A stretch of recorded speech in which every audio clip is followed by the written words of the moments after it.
Harbors at Greenfield, assisted living community providing a unique balance of independence and personal care that offers residents and families the most precious gift of all, peace of mind. Bay State Health, providing the care you and your family need when you need it close to home. Visit them online at baystatehealth.org. Greenfield Community College, providing access and excellence in higher education in the Pioneer Valley. gcc.mass.edu. Greenfield Savings Bank. Visit them at 400 Main Street in Greenfield. Call them at 774-3191 or go online to greenfieldsavings.com. The Hammond Family. The Hammond family are longtime supporters of Greenfield Community Television. Real Cleaning Services, cleaning Hampshire and Franklin County since 1972. We don't cut corners, we clean them. Check them out online at realclean.com or call them at 413-422-1143. New Fortune Chinese Restaurant on the Mohawk Trail in Greenfield. Visit them online at newfortunema.com. Call them at 772-0838 and check them out on Facebook. People's United Bank, located at 45 Federal Street in Greenfield. You can call them at 774-3713 or visit them online at peoples.com. Thank you to our sponsors for supporting all the productions at Greenfield Community Television.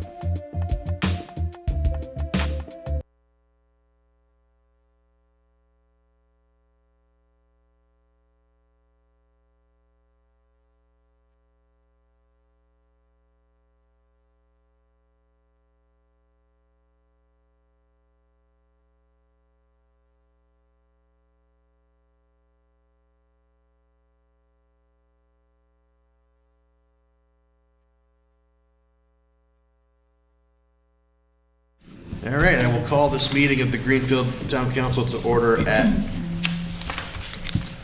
7:14. We're at GCTV 15, 393 Main Street, February 15th, 2017. This meeting is being recorded, videotaped, and broadcast. If any other person is present or doing the same, you must notify the chairperson at this time. Is anybody else recording the meeting? Seeing nobody, I will also announce that we have Councilor Sund on remote participation, so you will be able to hear his comments. Thank you, Elizabeth. You will be able to hear his comments through the PA system, and those of you at home will be able to hear his comments through your TV.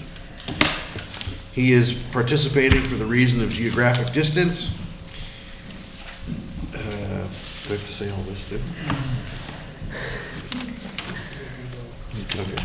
All votes will be roll call votes. This is the first time we've ever done remote participation, so you all are experiencing something that we're experiencing for the first time as well. Vern, still there? Perfect. Quiet his volume. Is that? I just turned the volume up. Give him a mic. You'll be able to hear it. Stand by, Vern.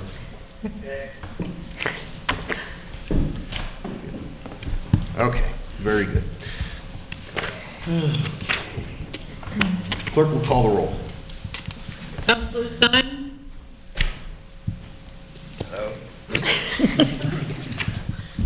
Councilor Lobeck? Present. Councilor Piperon? Here. Councilor Weinstein? Here. Councilor Byrd? Here. Councilor Childs? Councilor Stemple? Present. Councilor Leonovich? Present. Councilor Mass? Present. Councilor Reno? Here. Councilor Ricketts? Here. Councilor Maloney? Here. And President Ellis is here. We have a quorum. I'm going to actually put this on mute so that we can unmute when one talks to him. We have to unmute him. He can hear us, but we actually no, he can't. I'm not sure he can hear us. You're right. He can't hear us. Okay, well, whatever. Still no. All right. So, Pledge of Allegiance. This is voluntary.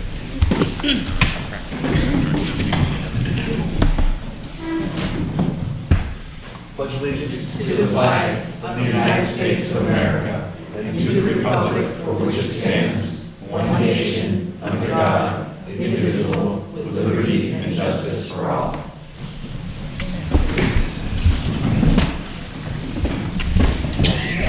to approve the December 21st, January 3rd, and January 18th Town Council minutes. So moved. Second. Okay, it's been moved and seconded by everybody. Any discussion? Additions, deletions?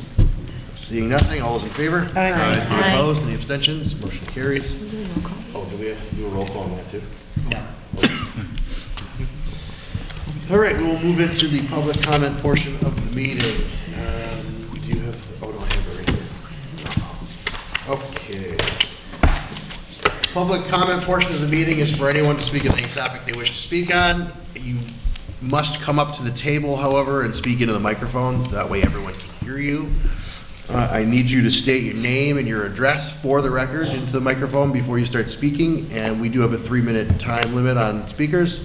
So, as I'm not usually, I won't cut you off at 3 minutes typically. I'll let you finish your thought, but I will let you know when you've gotten to that point and you can finish what you have to say, and we will move on. Okay, so first person on the list, and if you're not on the list, I will offer you to speak after we go through the list. So if you're not on the list, don't worry, you will still be able to speak if you want to. Benjamin, is it Minor? Yes. Yes, you're first.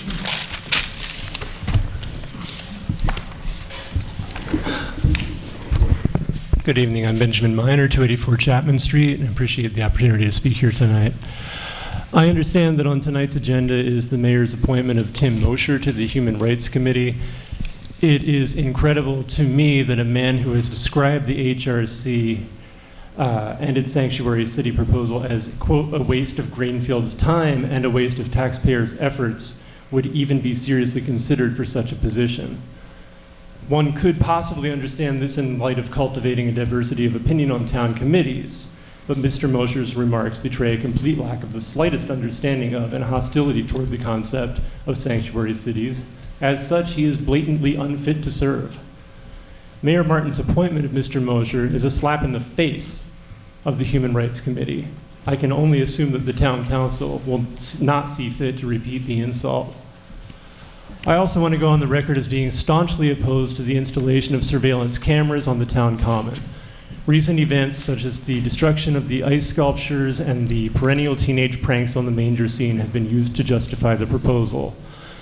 I would call attention first to the fact that the ice sculptures are distributed along the whole of Main Street, so a surveillance camera in the town common does nothing to ensure against another such incident. Future ice sculpture vandalism can be prevented by an increased police presence on Main Street during the winter fair. The creche can be protected with a monitor camera set up within the structure during the time that it is on display. I would add that such a camera should be acquired and paid for by the church sponsoring the display, not by the town. I think more to the point, however, is the sentiment expressed in a recent letter to the council from a local resident that, quote, the protesting is becoming out of hand. When they hold up traffic and climb on people's cars, this is where violence will begin. It's hard to imagine who this letter's author imagines their neighbors to be. I, for one, feel as though the overwhelming majority of my neighbors are perfectly normal people for whom I have nothing to fear. The very notion that, for example, on the average Saturday morning, residents would be shopping at a farmer's market under the watchful gaze of an electronic eye does not create a more secure environment. What it does do is foster resentment for a town government that would make any passerby a potential criminal suspect. Our town is a pretty safe place. We don't make it any safer by announcing to its residents that they are under suspicion at all times. Lastly, I'm here to speak out against Councilor Mass's proposal at the last chair's meeting to change the rules so as to restrict anyone who makes a public comment at a subcommittee meeting from being able to comment at the full council meeting. Such a restriction on speech would be an insult to residents as well as an insult to the very notion of participatory democracy. It is also probably not legal. If residents turn out in impressive numbers to speak to an issue, it is the responsibility of the elected representatives to hear those concerns. If our representatives find this responsibly overly burdensome, they are free to step down from their positions at any time. Unfortunately, I do have to go. There's somebody coming over to my house. I'll try to watch the rest of the meeting on GCTV. Thank you again. Thank you. Thank you. Louise Amiot? Is it posted on it? No. Thank you.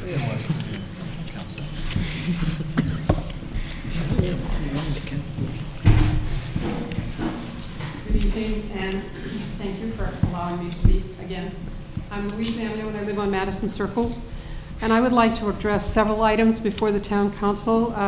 Benjamin and I seem to see eye to eye. First, I would like to speak in support of the new library plan. The town has been in need of a new library for a very long time. It was too small when we moved here over 42 years ago, and it's too small now. The plan that has been submitted was designed after a long and exhaustive study of libraries in other communities and is modest compared to new libraries across the state, constrained as it is by space limitations of the land. As a tax-paying citizen who enjoys the library's many services, I strongly support the authorization of the Library Building Committee's application. Second, I believe that placing security cameras on the town common simply because of occasional vandalism is unwarranted when compared to the enormously chilling impact such cameras would have on public demonstrations there. It is a foundational principle of a democracy that the people be allowed to speak free from fear of repercussions. I believe that cameras on the common would have just such an effect, creating a permanent record of who has demonstrated and for what and when. With our federal government showing fascist tendencies, such a move would serve to silence many in a clear violation of the First Amendment. I will not say what I had written about Mr. Mosher, but I agree that his appointment, I think, is very inappropriate. In response to Councillor Mass's suggestion that citizens be allowed to speak only once, either in committee or to the full council, on any given subject represents an attack, again, on the rights of citizens to be heard, and as such is hopefully illegal and will be will be rejected. And finally, I only have one final thing to say, and that is I have observed several corners on Federal and High Streets which, contrary to local statutes, are not passable to people in wheelchairs, barely passable to people on foot. It is my observation that laws about things like clean sidewalks, and in my neighborhood at least pooper scoopers, are routinely ignored. It seems to me that when laws are passed for the town, provision should be made for their enforcement. There's a full scale of things to say. Thank you very much for hearing me. Thank you. Thanks, Louise. Brian Morinus, is that how you say it?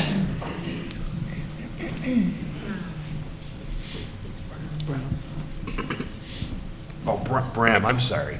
I apologize for my name. Bram Morinus. Okay. Yeah, I was radicalized, meaning curious about human rights, in Greenfield after the Confederate flag incident, and so started attending the Human Rights Commission meetings. And I noted the reluctance of any police to acknowledge that the behavior was absolutely there's no way to describe a policeman not saying this is a ridiculous idea that a policeman could display a Confederate flag anywhere for any reason. And I was just so moved by the idea that the people who have the power to do whatever they like because they have guns and they have all this support of an agency behind them would not see the problem with the Confederate flag that I started attending these meetings. And it took about a year for even the mayor to say anything about the issue. And I thought there would be immediate outrage on all fronts. So I was at a Human Rights Commission meeting recently, and the sanctuary cities idea came up. And everybody in that room, with the exception of one, as far as I could tell, thought it was a wonderful idea. Because again, a person who, for whatever reason, doesn't have a green card shouldn't have to be fearful that if they come to the police to report a crime or something else, that they're going to immediately be deported. And it just seems like the epitome of human rights to say, we don't want to support that. We want everybody who's here in our community to have the right to feel safe around law enforcement. And the point of view expressed by the one person who was against that was just appalling to me. So the idea that we would have the police liaison to the Human Rights Commission be somebody who would display a Confederate flag is only marginally more horrifying to me than the idea that a new appointee would be somebody who's already gone on record to say that to be an illegal immigrant is tantamount to being, you know, a federal criminal. And the community does not want a human rights council that takes the false equivalency of a Fox News that says if there's one perspective, then there should be an other perspective, and they're both the same thing. It's wrong, and gosh, I really, really hope this man is not appointed. Please. Thank you. Thank you. Al Norman?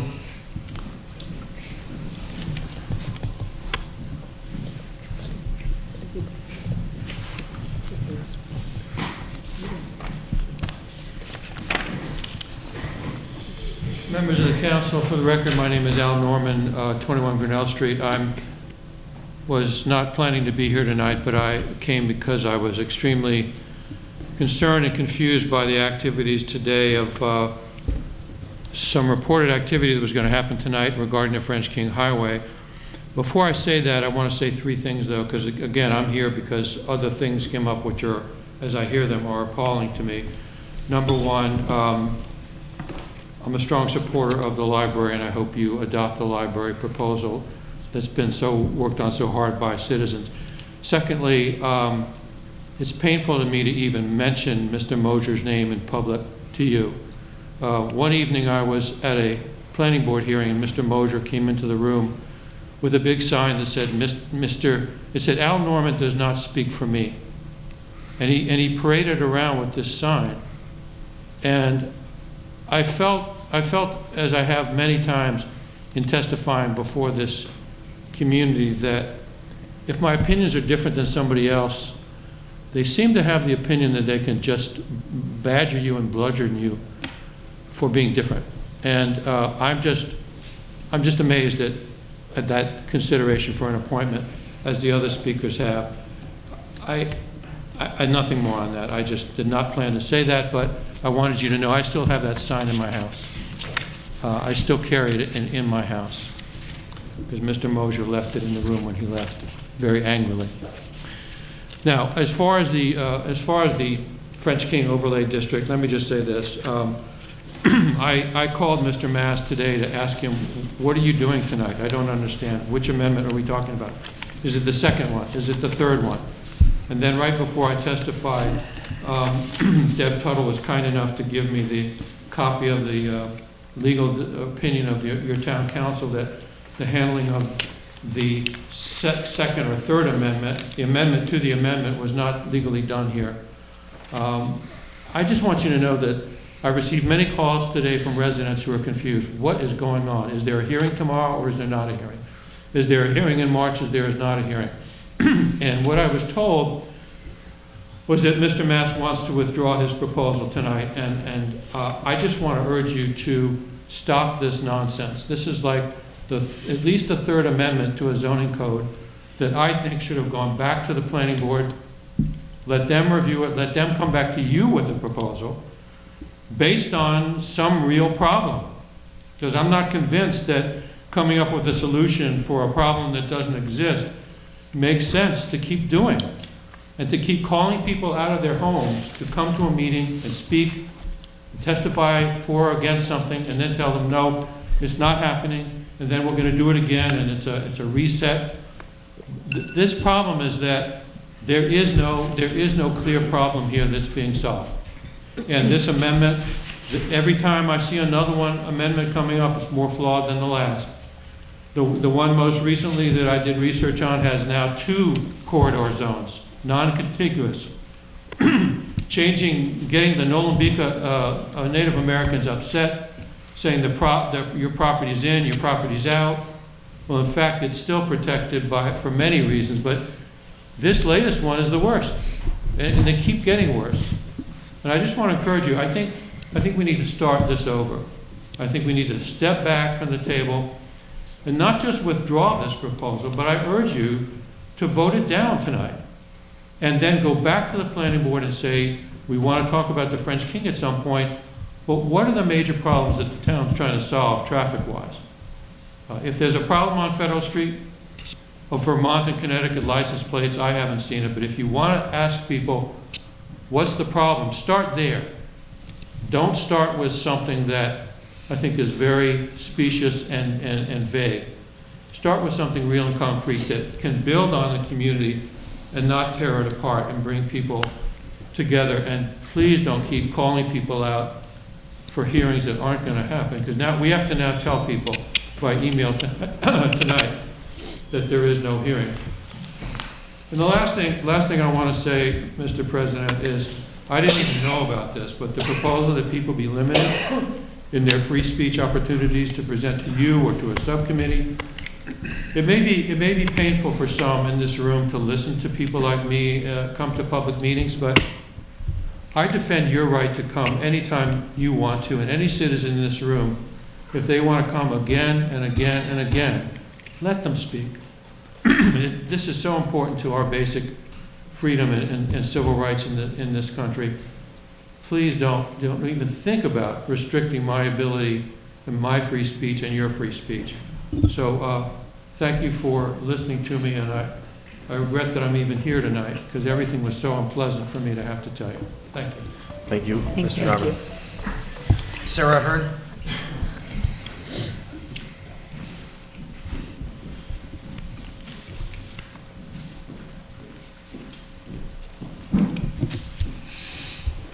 My name is Sarah Ahern. I live at 15 Abbott Street. I'm going to be speaking about Tim Moser's appointment to the Human Rights Commission. It's more of an inquiry or question that maybe the town council should be asking. I understand that there's a queue process to that appointment. I applied to be a commissioner the week of July 15th. I received receipt from the mayor's office July 22nd and forwarded my resume and my bio. I waited approximately 2 weeks. In the week of August 1st, I went into the mayor's office and inquired as to the process because I knew there was a vacant seat. I was told by the mayor's receptionist and shown the queue that there was one gentleman in front of me, Rod Hunt, who is now sitting on the Human Rights Commission. I was next in queue. So my question is, why do we have a queue process if it's not being utilized? And why isn't the process transparent? I looked online. I could not find it on the website, the Town of Greenfield website, as to how that queue process is utilized. And I think that questions should be asked before the appointment is approved. Thank you. Thank you. Pete Brown.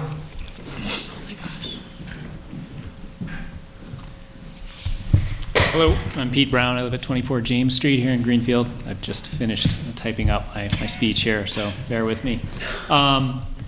At the last town council meeting, a number of the council members expressed concerns about citizens not showing up to meetings, only saying no to everything, not understanding how the town government works. So that's fine. You're right. I actually don't understand how the town government works. I've spent the last few weeks following up on as much town business as I can. I look at the town website, I see what meetings are coming up, I look at the agendas. I email committee members and committee chairs and subcommittee chairs when I have questions. And you know, most people are pretty prompt about emailing me back. Frankly, though, finding out what is going on in the town government is like pulling teeth. Meeting minutes are not posted in a timely fashion, and no meeting documents include any links to relevant or helpful documentation to help people like me or anyone else who are not involved in this stuff on a day-to-day basis understand what's going on.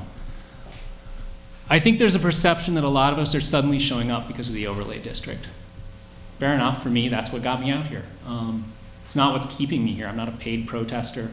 I'm not here to recite pre-supplied talking points. I'm someone who, because of where I am in my life, and because I'm concerned about broader trends in our country, I find myself wanting to get more involved in local government. I think I'm probably not the only person in town who feels this way.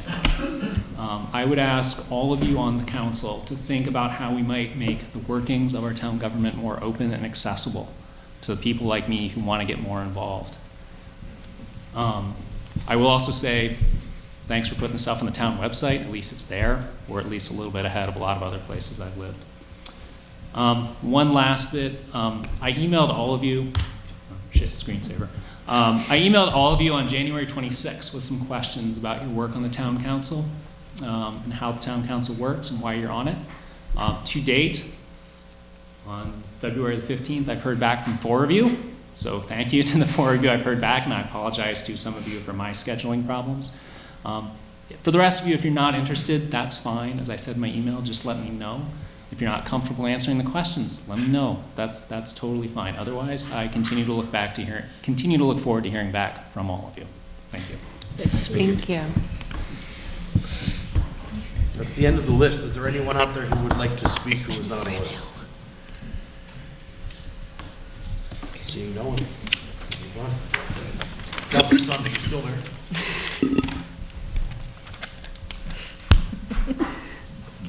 Councilor Sunding. All right.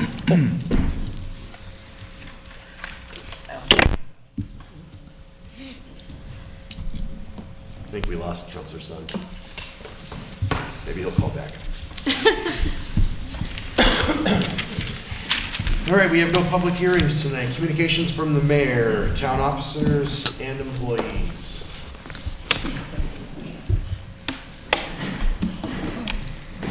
Thank you, Mr. President and councilors.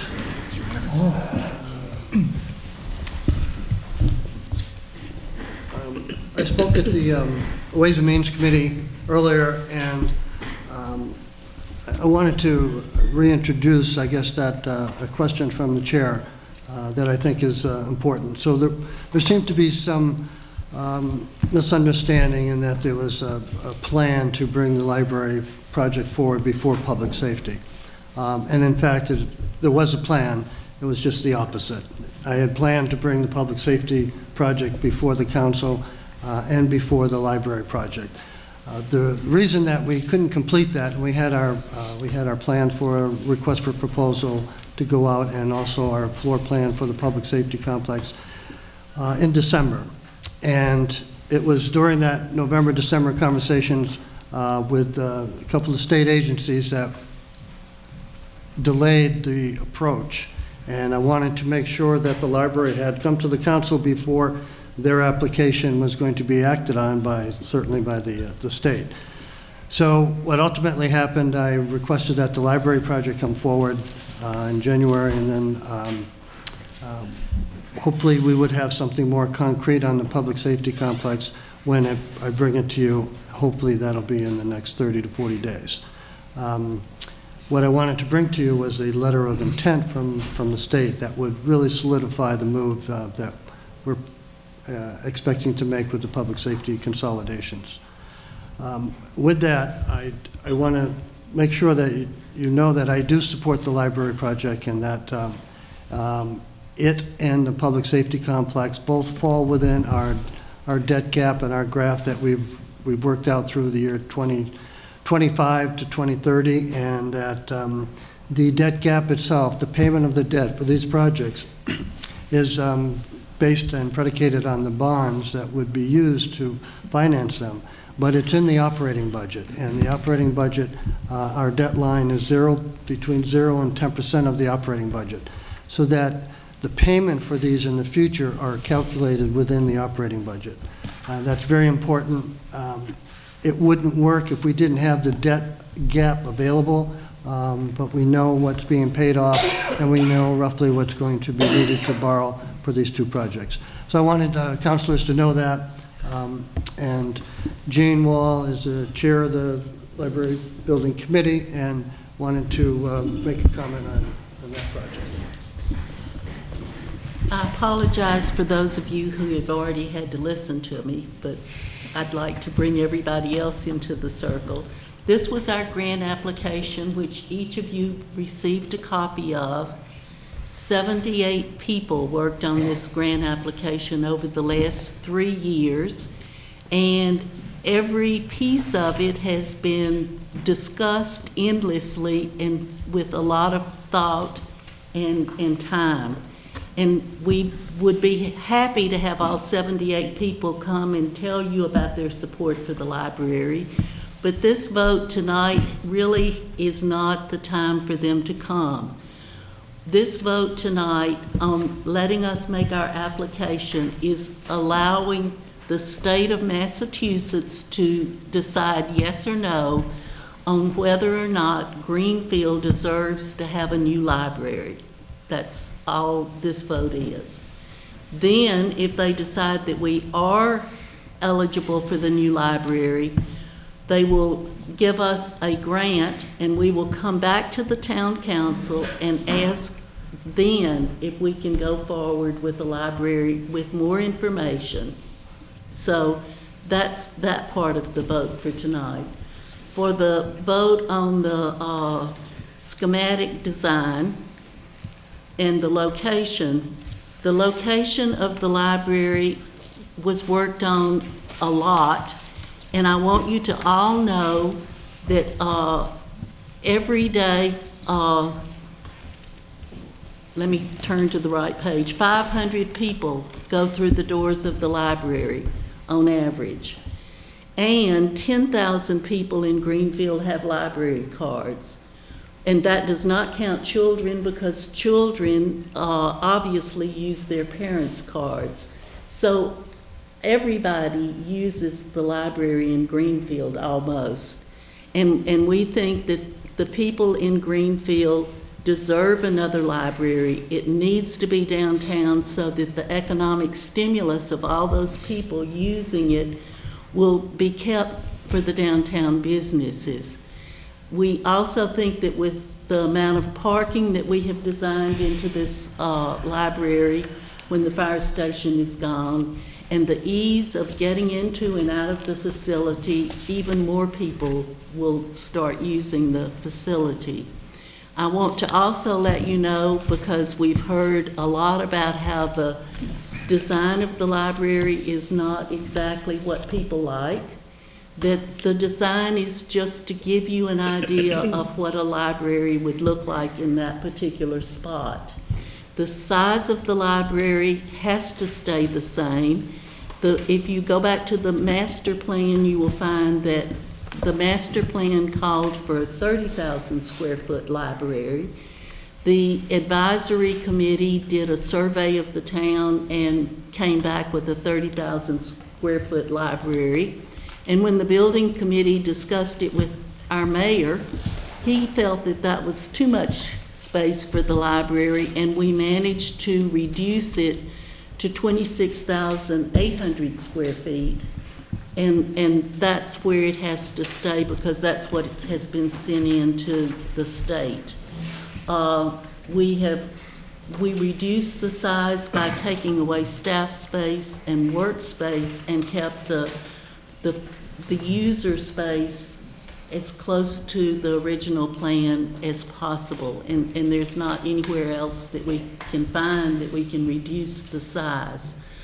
I would also like to say that the design, currently, most of the time that we spent on working on the design was figuring out where each section should be located to serve the staff and the community the best. There are a few tweaks that we would still like to make to the interior design, but our design grant ran out. We spent probably 10% of the time on the exterior. I understand a lot of people don't like the exterior. We have not spent the time that should have been spent on it, and we welcome everybody's ideas. We hope you will come to the building committee when we have money and are designing the exterior, because nothing in the whole, in fact, nothing in the whole design has to be there except the size and the location. That's it. Thank you. Thank you.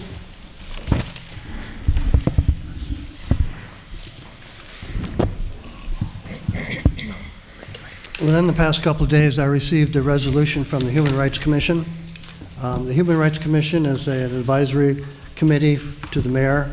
I have received that. I haven't had a chance to go through it very closely. I was out of town yesterday and pretty busy all day today. So I will be reviewing that resolution, speaking with the chair of the HRC, and seeing what modifications, if any, are to be made, and bring it forward, if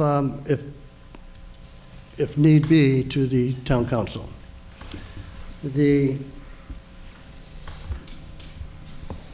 I've been mayor for about, I don't know, a little over 7 years maybe, and I've probably made over 500 or 600 appointments during that time. I never had two meetings in a row where the mayor was, and I think Al Norman had the perfect phrase, I wrote it down, for speaking out and having a different opinion, badger you and bludgeon you. So these past 2 days, 2 meetings of the council, the mayor seems to have taken a beating on appointments. That's okay. That's okay. It's my responsibility to appoint, and it's my responsibility to abide by the charter, which says that appointments have to be made with merit and experience and awareness of the committee or commission that they're appointed to. I did appoint Tim Moser to this committee because he's outspoken and because I think free speech means something. I think if you talk to yourself in the mirror all the time, you get one opinion. And if you have a larger group of people, whether it's a group of 2 or 10, that are all speaking the same language, rather language, I mean topic, and without having other dialogue or other different type of opinions to consider, without really engaging in discourse, then everything produced by that committee might be subject to review. So I know Tim Moser has a different opinion than the other members of that committee, and that's one of the reasons why I appointed him. We have varying degrees of opinions on many committees. One committee doesn't have one opinion. It may come up with a consensus recommendation. It may come up with a unanimous recommendation. But if everyone up there is speaking on their own and not unproud to stand up and speak, then I think that's a very valuable conclusion from those committees. So I would ask that you support my appointment to the HRC with Mr. Moser and let that dialogue and discourse continue. Lastly, Mr. Brown, I haven't met before, but I think he's spoken on the floor previously. So fine-spoken young gentleman looking for an appointment somewhere. I'm hoping that's possible. But he makes some good points, and they are very good points. So let me just tell you that 3 initiatives that we've been working on for quite a while. One of them is the open checkbook. It's been delayed for a number of months because of the conversion from our budget sense software to Munis, and Munis has a module for open checkbook. We're getting close. Elizabeth knows the exact schedule for that. Elizabeth brought you in accounting. So that's coming. We've also seen January 1st, we're preparing for a new law, the Records Access Law, and also the changes and modifications in the open meeting law. So that can be done, and it can be done, in a way that piles paper. It can be done in a way that is not convenient for the computer access people who go to the website or are able to track down exactly what they're looking for. We wanted to make sure that it wasn't only good for everyone to seek, but to get rid of some of the paper and to make our own vault of information online. We're in that process, and we have been able to come up with 2 things. One, a board's agenda and minutes module that was locally made and worked with by some town employees.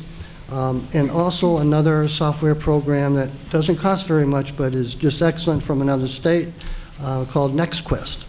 So very soon, from a meeting today, we agreed with the 2 teams that are working with those 2 particular items that we will be having one for all the volunteers. We will have a meeting probably on a Saturday for 2 or 3 hours to explain how the agenda and the minutes can become very simple and easily accessed by anyone, anytime.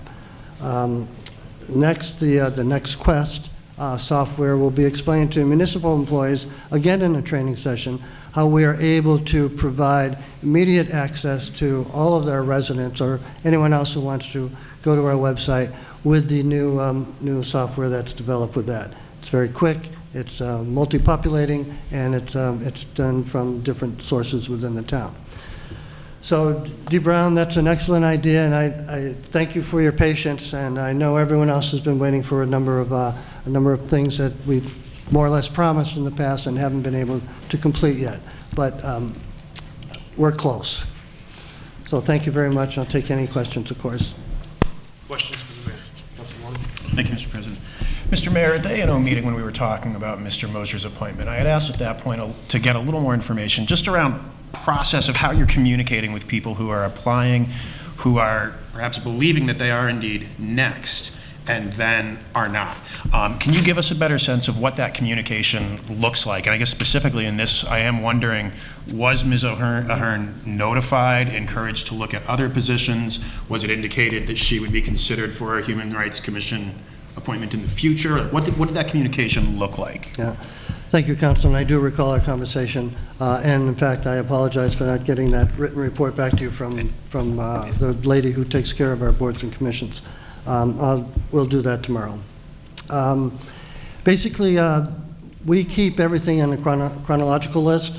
So whenever we receive a request to, I'd like to be on a committee, then we respond with, this is what you need to do, which is just a brief letter of intent and a brief bio. Then that comes in and it goes in there. If there's a slot available, maybe half the time I'll interview the person, half the time I won't. The person will be appointed or be on the waiting list. The list for a number of committees, there might be 3 or 4 committees in town where there's a waiting list. There is no queuing. I think that was mentioned earlier. So there's no queue. I mean, and if anyone in my office mentioned that, that's unfortunate because it's just on the waiting list. So the appointments are made when they're available, and mostly it involves a balance of the committee. Thank you. So just to follow up on that again, I guess I'm just trying to get a sense of the communication to Ms. Ahern or other appointees who are not selected.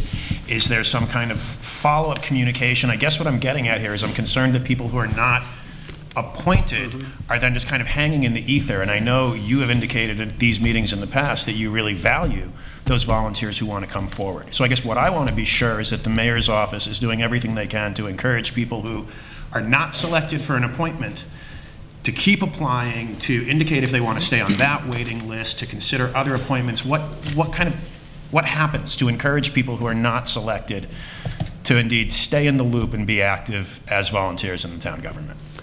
That's a good question. Maybe we can redouble our efforts with communication back to anyone who's on a waiting list and isn't appointed, and let them know that the 5 people there, 1 was appointed, and we can communicate to the other 4. If it's not too much trouble, I think that would be great for citizens who are applying. I think it would really make them feel kind of recognized and perhaps a little more motivated to keep throwing their name in the ring. I completely appreciate that it's your right to make appointments based on composition and a variety of reasons, but I do encourage the office to keep people who are not selected in the loop and committed to service. It's a good point. Thank you, Mr. Mayor. Councilman Ricketts. First of all, thank you, Councilor Maloney, for bringing that up. I think it is really important. We don't want to lose any of these people who like to volunteer. I just want to give thanks to the DPW. You know, I usually complain during the winter, but this past week, I think they did a really excellent job, so I would like you to pass that along. I think things went along smoothly, and I think everyone being off the roads really helped to make that better, especially downtown for parking and stuff, so great job this Thank you. I'll pass that on again. I can barely see past this. Done, yeah. So I have he didn't do it. complimented them and encouraged them to maintain that great service that they provided over some long hours in the past couple of days. Of course, for Monday and Tuesday, we as we mentioned it earlier, a couple snowstorms ago, that we would not have parking enforcement out when the snow is piled around the kiosk and the meters. So Monday and Tuesday, they were not out looking for violations. So I think it's hard to tell everyone that on the the moment that you make the decision, we do our best to communicate with the radio and other media, including Facebook. Some of our police officers communicate on Facebook. But we would continue to do that as the situation arises with the weather. Okay. Yep. Okay, so you always lead with the good, so you can bring up the next thing. So I just want to ask, now that the courthouse is open, how has the parking been? How do you feel it's been downtown? Yeah, it's been, what, 9 days? Yeah. So far it's been good. There's been very few complaints. There's actually, I think probably during that snowstorm for 2 days, it was very helpful not to be ticketing because you lose some parking spaces while you're trying to plow and remove the snow. That's really the key part for the DPW is to get back out there and remove the snow. We think there might be some opportunity for modification with the side streets where we have the double parking with the snow. It really creates a narrow street. So we've got to look at that a little closer and how we might be able to improve on that. Thank you. Councilman. I'd like to follow up on Parkmageddon.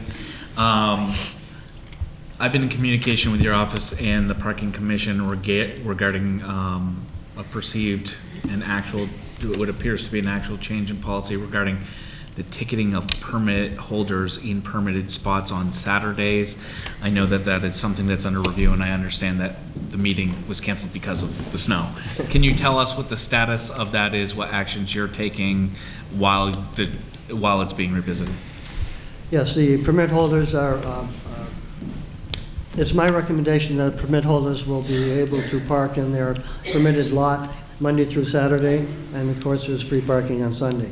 But there was miscommunication or misinterpretation of our permit process, and some people received a ticket for parking with a permit on a Saturday. So we have, in some cases, denied their appeal, but have rectified that.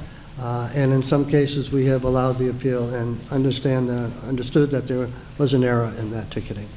So in the future, everyone should be able to park in their permitted space Monday through Sunday. Thank you, Mayor. Councilor Stephen. Moving away from parking. Thank you. You're very welcome. I just wanted to go back to the software that you were talking about for the website. The city, I think it's East Hampton, has this wonderful, I guess it's a web, database. So I can go in there, and if I say I want to become a part of a commission, I go in there, I type up whatever, and it comes out with all the available seats. Is that something that's going to be available on this new software, or is it something separate? I'll have to check that. I don't know if anyone... I'll send it over to you. I'm not sure what the software program is, but I can go on their website, say I want to join a commission, where are the vacancies, and it'll come up, and I can apply for it online. I think we can already apply online, right? Right, you can. Form now. Yep. I often receive most of the letters of intent from and online. it is just so wonderful, so I'm happy to share that with you. I'll have John or Lindsay look at that tomorrow. And I'll send it to John. Okay, good. Thank you. Thank you.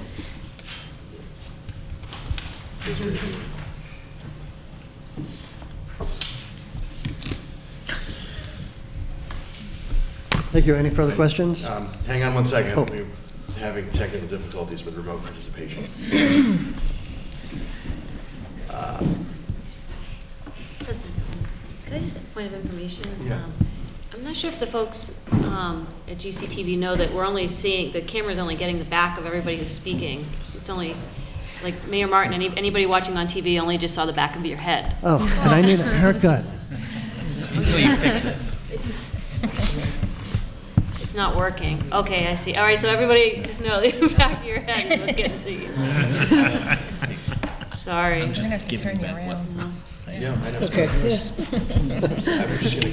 That's okay. That's They okay. can't see your wonderful scarf. No, he's off. And here's the issue that we have. We're supposed to suspend the meeting due to technical difficulties, but if he keeps calling in and out, we're going to have to keep stopping and starting the meeting. Wow. So. What would you like me to do from our Point of information or point of order, Mr. President. Yeah. Am I correct that we need to, because we have not accepted remote participation, we either need to make a vote, at least limited to this meeting, to end the remote participation, or we need to suspend in order to get it back in order? Is that correct? From what I'm reading here, that is correct. I would move that we suspend the meeting to give one last opportunity to rectify the... Suspend discussion. Oh, discussion. What discussion? The mayor's discussion? Well, I move that we take a brief recess to try to reconnect before we take a vote to disconnect. Is there a second? Second. Discussion? All in favor? Aye. Any opposed? Any abstentions? We'll be in recess. Okay, we're back. 8:08. We are back in session. Councilor Sund has asked to leave the meeting, so he is no longer in the meeting, and we will no longer be remote participating with Councilor Sund. Communications from Superintendent of Schools and School Committee.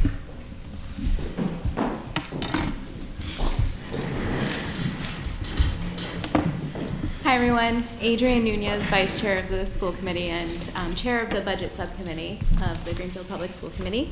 Unfortunately, the Superintendent was not able to make it this evening. Do you have a brief statement about what's going on with the district as a whole? We are deep into the FY18 budget development process. We have posted a draft superintendent's budget to the Greenfield Recorder, and we have planned a public hearing on March 8th and a possible vote by the full committee on March 8th. Now, the budget that was posted to the recorder is a draft budget. There is ongoing deliberation regarding the budget, and the committee is looking very closely at all of our student needs, as well as finding efficiencies in every department. In addition, we are looking for ways in which we can continue to collaborate with the town services that are provided. As always, we welcome input from counselors as well as the public. And we will be meeting as a full committee on March 8th to deliberate on the budget, and we will have a couple more budget subcommittee meetings that have not yet been scheduled. Questions? Councilor Mass, or Councilor Ricketts, whomever you would like. No, I don't even have a question. I just want to say I like our logo, the green wave.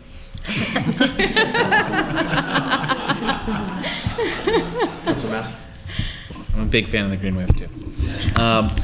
Can you tell us what the school department's policy is on public and community use of school buildings? Are there any specific questions that you have on it?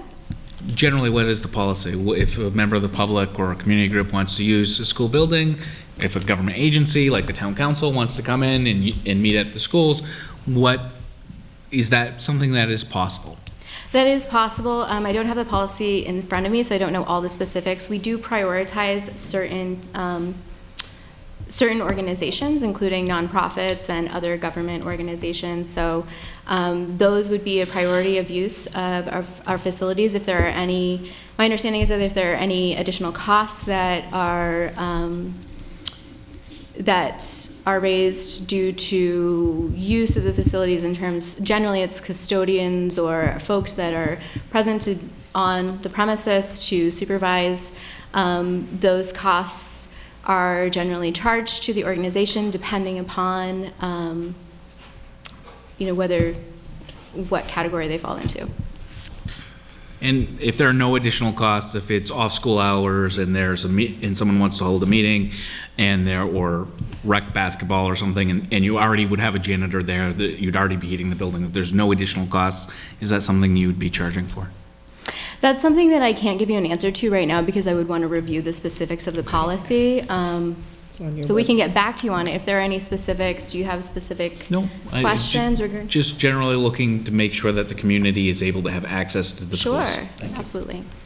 Further questions? I just want to follow up and let you know that it is on their website, on Greenfield Yes. Public Schools, so it spells it all out. Thank you. Further questions? Seeing nothing. Howie? No, I was just going to refer to the fact that we are going through an evaluation from our policy, and one of the items that we have been evaluating this fiscal year has been our building use. I believe that probably within the next few months we should hopefully have it reassessed anyways, but you can find the policy actually up on the website. It was one of the things I was going to indicate to you, and that can at least validate what some of the respective costs are based on what some of the anticipated usages are planned on being. You're welcome. Thank you. Thanks. Did you have anything else, or was that it? No. That's all right. I'm just here to assist. Perfect. Thank you. Thank you. All right, we'll move on to motions, orders, and resolutions. Since I can't make the first motion, if someone would like to make this first motion regarding town clerk. Okay. Mr. President, I move that in accordance with the Greenfield Home Rule Charter, Section 2.8b, the Greenfield Town Council re-elects Deborah J. Tuttle as town clerk for a term of 3 years. Second. Is there any discussion? Seeing nothing, yep. I just want to say thank you to Debbie for how well she's welcomed this whole new council, and thank you for taking care of us. And I look forward to making this vote. Anything further? All those in favor? Aye. Any opposed? Any abstentions? Motion carries. You're welcome.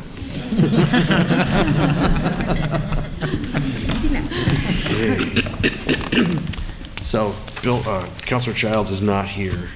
Would anyone else would you like to make it? Mr. President, I move that the Greenfield Town Council, pursuant to Charter Section 210, accepts the following appointment by the mayor to the Human Rights Commission. Timothy Mosher, remainder of a 3-year term to expire June 30th, 2017, to fill the vacancy left by the resignation of Penny Ricketts.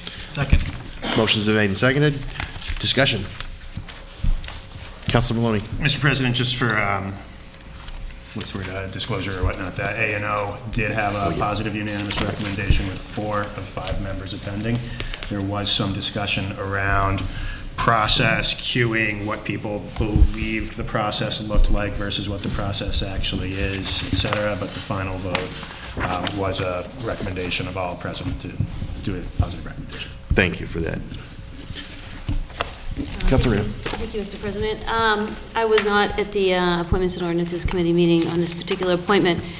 But the one thing I want to say, having served on the council now since 2011 and having seen many appointments come through and been part of rejecting some, accepting most, is that for myself, first, I think elections have consequences. And the mayor got elected. And he got elected last year, and he has the right to appoint and to use whatever process he wants to in order to appoint people. That's the privilege you get at being the mayor. And this council needs 9 votes to not accept a mayoral appointment, and that's a very high bar. And I am for Sanctuary City, and I intend to write the ordinance, unless somebody else wants to, for Sanctuary City. With that said, I know Tim Moser, and I probably agree politically on not a lot, and that's okay. I think, though, what is most important to me that I've decided through the years is, does a person treat other people with respect and dignity when they come to their board or commission? How do they treat them? In respect to what Al Norman said tonight, I had not heard of that, so I don't want to comment on it. It had not been brought to my attention about the sign. I think, though, I'm not saying that Al Norman is not telling the truth, but I'm also saying there's 2 sides to every story, and I was not there, so I cannot comment. I'm sorry if that happened and there was a sign being held. With that said, though, my experience of Tim Moser has not been that he's been disrespectful. Even when he was at the Human Rights Commission meeting and was the only person in the room to have the guts to speak out against something that everybody else in the room wanted, I didn't get a sense that he was being disrespectful to anybody. He came up to me and told me he didn't like my hate crimes ordinance, but I think he told me he gave me a compliment, that he appreciated that I was doing the work and appreciated the fact that I wrote it. And to me, that's it. He meets the qualifications. And so to those of you who are probably saying, how could you be for a sanctuary city and then vote for Tim Moser? I say, well, he's treated me with respect and dignity. He's only appointed until June. If there's proof from now until June that, people come to Human Rights Commission and Tim is, being rude to them, then we will revisit this if he chooses to put his name up. In terms of being in the hopper to be the next person on, I think that is, and I was asked about this just even a couple minutes ago, I think that's the purview of the mayor. I think the mayor, there's nothing in our charter. It doesn't say that it has to be the next person. I would ask, please, that it be a woman next time. Please, that it be a person other than Caucasian next time. But at the end of the day, the mayor got elected, and it's up to him. And so I support this appointment. Councilor Math? I appreciate Treasurer Renault's comments, having been one of those people before this council and having been rejected.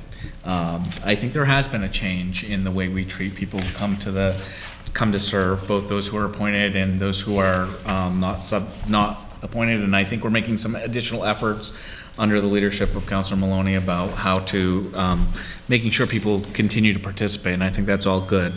I would like to say that Tim Moser not only has a good record of treating the public with respect from his position on the Conservation Commission, he does bring diversity to the Human Rights Commission. Not only is it a diversity of opinion and viewpoint, a viewpoint that, as a conservative in this community, I know it's sometimes not easy to put yourself out there, and a lot of people, they don't come out to public meetings and hearings and talk because they feel like a lot of people don't agree with them and they don't want to step forward.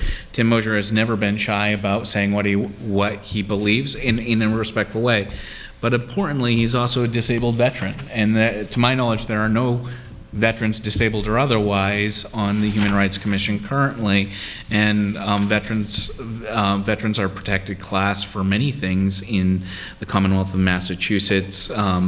And I appreciate his service to our country, to this community, and in the future to the Human Rights Commission. So I welcome him aboard. Councilor Snow? I just want to say maybe I have met Tim Moser, but I don't know him personally. But I'm a believer in the freedom of speech. I am a journalist at heart, and so where I'm coming from is, so a lot of the folks who spoke out against his appointment today were also very concerned about the potential of the change to our meeting rules, of where we'd be silenced. Whether you spoke at a public hearing, you wouldn't be able to speak again at the council meeting. And it's kind of the same thing, right? This guy doesn't share I say many, but maybe those who spoke, he doesn't share your opinion on things, but diversity of thought is important. And I think we should try to, if he wants to come aboard and provide his opinion, and it is going to be tough because he might be the only one who shares his opinion sometime. But in the effort of trying to bring Greenfield together and not keep us divided, I say we should welcome him on. Councilor Ricketts, did you have your hand up? I was at that December meeting, and I appreciate his stance against Sanctuary City. We're getting emails, so we know that he is not alone in it. I felt his anger at that meeting, and I love that the public turned right around and said, thank you for speaking your mind. I just want people that came forward and the emails that we received about it to know that they were listened to and they have a voice. So for that reason, I'm going to vote no. However, I think Tim is excellent on our Conservation Commission. I know we don't agree on anything, but that's fine. That's not what this is about. I just feel like I just don't really think it's a fit for him. And there are people who've been attending the meeting for a year or more faithfully every single month. And somebody comes to this one meeting and then all of a sudden they're on after 2 weeks and stuff. So again, it goes back to the process. Excuse me, for me. So Tim knows we're fine, everything's good. I feel like we got the votes, he's gonna be on. it'll probably work out. I guess I just want to be the vote for the people who think the other way. That's it. Thanks. Councilor Pfeiffer. Mr. Moser is here? Yes. First of all, I want to say thank you for being here tonight. You're one of a few appointments that actually have shown, since I've been on A&O, not many of the appointments have shown. So thank you for being here at full council. And I want to thank you for your service and to the United States. And being a veteran, I hope that we see more veterans coming to more meetings and maybe taking a stand and getting involved. And maybe you will lead by example. So thank you. Councilor Maloney, did you? Yeah, thank you, Mr. President. I guess I would just take a minute to echo that I think sitting in the audience as an applicant and kind of being like publicly vetted like this is no easy feat. With that said, Mr. Moser is currently the chair of the CONCOM, and he's used to this service, and he is indeed a colleague of those of us on the council. Whether our politics are all the same or not, he's already doing some of this service, and this would just be one more role. I'm going to support Mr. Moser's appointment tonight the same way I did in committee, despite the fact that our politics might differ, because I don't think that that's entirely what this is about. But given that people did take the time to register their concern or their shock or their horror at this appointment, I feel like it's maybe incumbent on us to just explain ourselves a little bit. So for me, one of these things is, like I just said, the fact that we don't share the exact same ideology, in my eyes, does not mean that somebody is unsuitable to sit on an advisory committee where a diversity of opinion is indeed welcome. I would also point out that the chair of the Human Rights Commission was at the A&O meeting and indicated that the only concern that he held with this appointment was the process that we discussed earlier, and that people were indeed led to believe that they were next, or people believe that they were next. And what that process looks like is not for me to say, but I already said earlier tonight that I think there's room to tighten that up, and I'm sure we will see that happen in the future.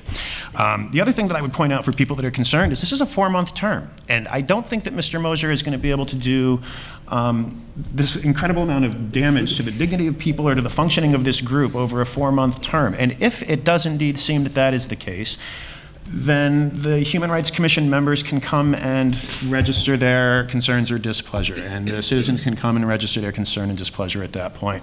But to me, it just feels like to say no would be purely, it just wouldn't sit right with me, and I wouldn't be able to sleep well at night knowing that I had done that simply because of ideological differences.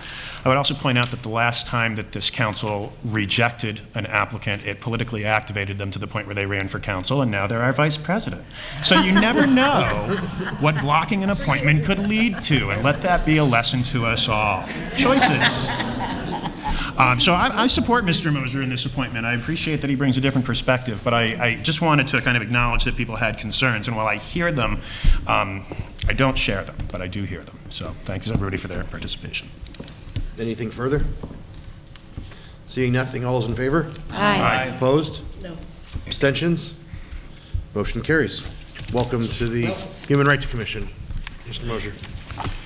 Okay, moving on to Library Building Committee authorization for grant. Councilor Stempel. Move that it be ordered that the Greenfield Public Library Building Committee is authorized to apply for any state funds which might be available to defray all or part of the cost of the design, construction, and equipping of the library project, and to authorize the Library Building Committee to accept and expend any such funds when received without further appropriation. Second. Motion's been made and seconded. The Unanimous, positive. Yes, okay, perfect. Unanimous positive from Ways and Means. Discussion. Councilor Ricketts. I raised my kids in that library. We went all the time, and every summer, they could not wait to read 100 books, because it was just this thing that the library put on, and you got an award at the end, and it was a big deal. Could you imagine today, kids just striving to read 100 books and not be in the video? I know, but not everybody. So this is the people that usually don't use the library, and they're wondering why we're voting for it. This is why I'm telling you to do it. You should bring your children. There are so many things to do there. And if you don't have cable, you should see the collection of TV shows and movies. So for so many other reasons, this is a definite yes for me. Further discussion. Councilor Stemple. The unanimous positive really came from at Ways and Means because this is the right for them to just apply. There's no commitment of money or anything else. They've worked for the past probably since '98, right? to put forth this application. And so we saw that it was only right to let them move on to the next step. Further discussion? Councilor Maloney? Just a question, Mr. President. I'm wondering, is this going to be a roll call vote? It doesn't have to be anymore, but it can be if we want to. I would like it to be a roll call vote. That's perfectly fine. Thank you, Mr. President. Further discussion? Seeing nothing, clerk will call the roll. Counselor Loback? Yes. Oh, yeah. Do you want me to, yeah, obviously a yes vote for everybody. I usually do this, sorry, I didn't do this. A yes vote is to authorize the submission of the grant. A no vote is to not authorize the submission of the grant. Sorry, so go ahead. Counselor Loback? Yes. Counselor Pyfrom? Yes. Counselor Weinstein? Yes. Counselor Byrd? Yes. Counselor Stemple? Yes. Counselor Leonovich? Yes. Counselor Mass? Yes. Counselor Reno? Yes. Counselor Ricketts? Yes. Counselor Maloney? Yes. Yeah. Perfect. Okay. I'll vote yes. Okay, that motion carries. Next motion, Councilor Stemple. Move that it be ordered that the town council accepts the schematic design for the Greenfield Public Library contingent on the receipt of a state grant. Second. This was a little bit more tricky. This was voted 3-2 in favor of passing. Okay. Discussion. Councilor Maloney. Could I just get a little clarification of what a no vote would imply? Okay. So, yeah, I can try to help with that. And if I'm wrong, I will ask the library director to correct me, or Chairperson Wall. So the schematic design, what we were told in Ways and Means is that the schematic design is the initial design that they are submitting with their grant. What that means is that the location and all of the pieces within the design must remain the same. Where they are in the design, that's what it is. Where they are in the design can change. So the building could be 4 stories instead of 2, or it could be a wider footprint versus a small footprint. That stuff can change, but every building block within it must still remain. So, and where it is located on the current site must also remain. Things can be changed, the way it looks on the outside, the way it looks on the inside, the materials used, all that stuff is fluid from what I understand from Ways and Means. So the schematic design is a part of their application, and it has to go, the schematic design is going with their application. So a no vote disrupts the ability to apply? Correct. Well, they can apply, but it disrupts the ability to actually build the building. It stops the grant. Both votes have to be submitted with the application. Or to complete your license. Okay. So, yeah. So I'm not sure that so a no vote, I didn't hear that. What does a no vote mean? I didn't hear it in Ways and Means either, or I missed it, so. Just let her answer. Could you come up to the table and answer the question for us, or somebody from your group? Sorry, I know you've already done this earlier in the evening. Well, actually, No, that's okay. no, I just want to be clear what we're talking about. And I didn't come to the table at Ways and Means. Both of these votes tonight have to be favorable votes in order for the library's grant application to be considered by the state. Okay. Does that answer your question? It sure does. Okay. Thank you, Ellen. You're welcome. Councilor Ricketts. My question, if the councilors want to, was there was 2 no votes.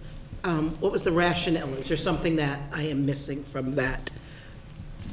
No, I can't call anybody. I was one of the 2 people who voted no.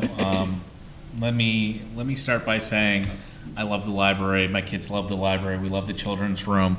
I grew up in libraries. I walked miles to get to libraries, and if it wasn't libraries I could get to, I probably wouldn't be where I am today.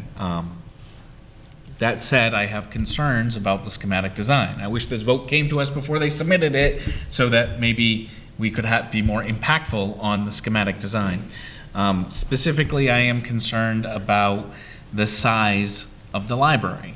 You heard that it was reduced, but within it is still what was reduced, what was taken out was administrative space for staff. My concern is the large amounts of community space within the library, which, because the larger your building, the larger the costs. There are projected in our capital budget that we received this year in 2021, a projected $10 million of local funding for this library. There's also $12.4 million in projected local funds for the public safety complex, which must be built in order to build this library. Collectively, that is $22 million of funding, which is approximately the amount of local funding of the Greenfield High School, which required a debt exclusion and added approximately $200 to the average tax bill. While there is debt gap for this, that doesn't mean that tax bills would go up. I think there are a lot of people who'd like to see taxes to start to come down a little bit. And it would be my hope that a smaller building could accomplish that, just like we did with the community center. We reduced it a little bit in size. We brought it down by about 20% from $5 million to $4 million. I'd like to see something similar with this building. Most troubling is that the community space that was put into the design was not based on what Greenfield needs for community space. There was no survey at all done about the community space that was available. In fact, we were told just moments before this meeting that there's no community space in the public schools. Of course, the school committee has told you, yes, there is community space available at our public schools. Every time a building comes before us, we are told that there is community space. When the police station was moved up to High Street, there was a community space. That space was taken away for roll call. There is community space at the meeting space at the Sanderson Street building. There's community meeting space at Greenfield Community College, both the downtown campus and the main campus. The Greenfield Housing Authority has community meeting space. Town Hall has community meeting space. Our new community center we were told was going to have community meeting space for us to meet, and we were also told while it's not a municipal building, that the transportation center would have community meeting space, that never materialized. My concern is that I don't believe that there is such a need for so much community meeting space that it warrants building such a large building, and that is my primary concern related to the schematic design. And because we can't change the square footage, I mean, I'm very, very happy to hear that what we're looking at changing the facade and some of the architectural features. But my primary concern is the cost. And then finally, the other issue is I've been asking since 1998, just after the last grant was not approved, that we start looking not at buildings but about mobility and restoring the bookmobile to get library services out to Leiden Woods, to Oak Courts, to Greenfield Gardens, to Elm Terrace, to the high rise right across the street for the library, where people who can't get transportation or walk to the library could get those services. I think to myself, if I was a boy living in Leiden Woods, the way I was living a mile from my neighborhood library, could I walk from Leiden Woods as a little boy to the library? And the answer is no. I think mobility is more important than structure, and I think we could probably do everything we need and everything we want for less money, and maybe even without the state grant. I'm not opposed to supporting additional funding for the library, even substantial additional funding, but I'm opposed to the schematic design. And I will say, as I did in subcommittee, that the hardest thing to do in politics is to vote against your friends. And everyone who's been involved in this process has worked very hard, long hours, and do have the best interests of the community at heart. But that is why I voted no in subcommittee. Further discussion? Can we do this as a roll call vote as well, please? Yep. Counselor Stemple? I was just waiting for, I know that Counselor Ricketts asked to hear from both no's. Yeah, I figured the other person didn't want to speak. Oh, me? You don't have to, but. I'm sorry. I'm saving the floor for that person. I mean, my no was of the size, and that has always been my no, was the size. We have a lot of people that are very concerned about size, and the taxpayers are concerned about, their portion of what they would be paying.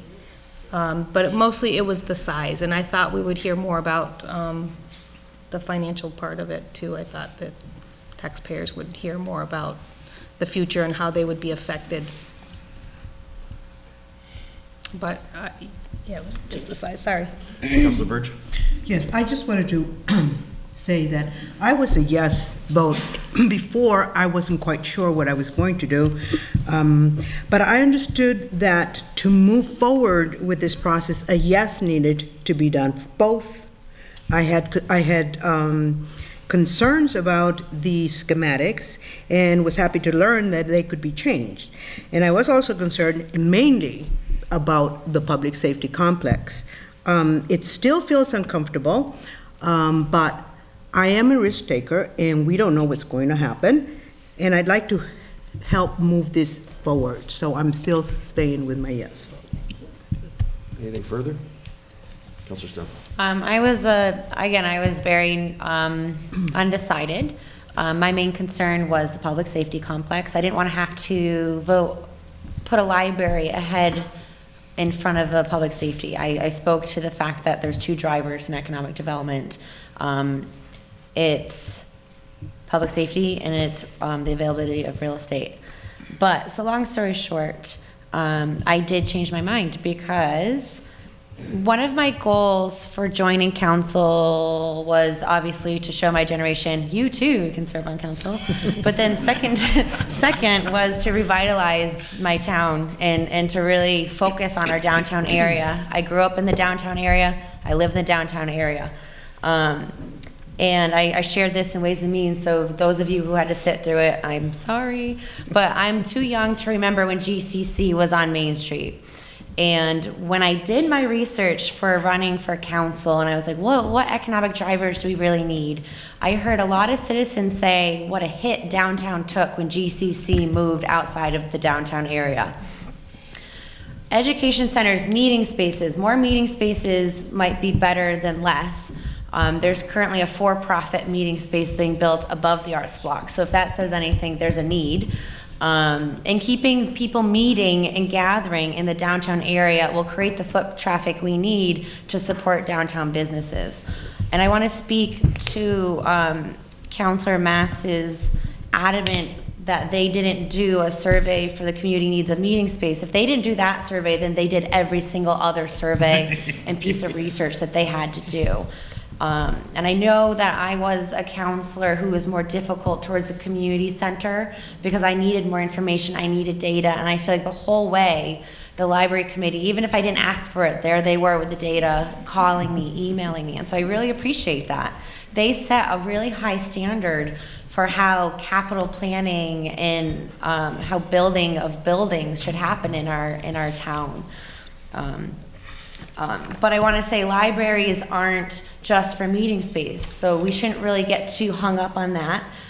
This is a place for learning, and I do agree access to maybe the FRTA could be more involved in getting access for kids who aren't able to walk downtown to the library. But I have a vision of families going to this library, adults meeting in this library, and then walking downtown, going to dinner, grabbing a beer. That's what I hope. And I can say yes to this vote without feeling pigeonholed into, if something down the line, like I think Councilor Burge said, if something down the line happens that we're not comfortable with, we can always reevaluate what's going on. But as it stands right now, in the work and the dedication that I saw, this stands true that they should be able to move forward. And I thank you for your work. Further discussion? Councilor Ricketts? Yeah, I agree with everything Councilor Stemple has to say. How could we possibly say no to something 78 people have worked on for so long? They just didn't do this willy-nilly. They could have just slapped anything together and been with us like a month or two after getting together. It wasn't like that at all. There were many meetings, there was lots of discussion. I know that I met one-on-one, and I was able to say what I thought some of the negatives and the positive was, and it was just such an open process from beginning to end. So, yeah, I'm at a definite yes, and I want to thank you for all your time. Further discussion? Councilor Yanovich. I was one of those who was very difficult to get in touch with, so I thank those on the committee for coming out and hunting me down most times. Also opening up the library for me to come with my wife and my son to just be able to peruse and look around. And going with my wife was a wonderful experience as well, because she was able to point out not just the structure of where the books are and where the computers are, but the horrific conditions for even restrooms for people who have special needs. So there's definitely a need for a library. I too am very concerned about the cost and the cost to the citizens of Greenfield. We have one of the highest tax rates in Massachusetts, so those are always main concerns for us. And the size was another aspect of it. The larger the size, of course, the more we're footing a bill. It's a definite need, a definite necessity. This moving forward, at least, is a chance for them to move forward. The ability for us to be a voice in this later, I think, is also pretty important for us to remember as a council, that we need to be participating in this as time progresses, not at the finish line. I just made that statement at Economic Development Committee. I fully agree that we need to be part of this as it goes through, instead of just being there at the finish line, either cheering or rejecting. So I implore us as a body and the town and the community to also be a part of the process as it moves forward, rather than just being there to say yes or no. Further discussion? Seeing nothing, clerk will call the roll. Councillor Lobeck? Yes. Does anyone want to know? Sure, why not? Okay. A yes vote is for the schematic design, which will allow them to submit the grant. A no vote is that you do not wish to support the schematic design, and by default makes it so that the application does not go forward. Councillor Lobeck? Yes for the schematic design. Councillor Pyfrom? Yes. Councillor Weinstein? Yes. Councillor Burge? Yes. Councillor Stemple? Yes. Councillor Leonovich? Yes. Councillor Mass? No. Councillor Reno? Yes. Councillor Ricketts? It's my honor to say yes. Councillor Maloney? Yes. And President Ellis? I don't have to vote. You don't. So it passes. All right. So moving on. Councilor Burge, do you want to read this one? Because this was in your committee when you were chairing the camera resolution. I would, but I don't have the present. Oh. One. Maybe Wanda can read it. Sir, Actually, I don't have it in my packet. yeah. Oh, I'm sorry. I skipped one. Never mind. Okay, be ready for the next one. Where is it? We just have 33? Yeah. I thought we have a couple of different changes. 33. Was the liquor one this before the, do I have an old one? What is that? That's those were in order. Yeah. Oh, okay. All right. Zoning amendment? So we need to do the initiate the zoning amendments from the planning board. So if anyone wants to, if you want to read it, Isaac. You want to do it? Oh, go ahead. Mine will sound awful, so. Did you guys talk about it? No.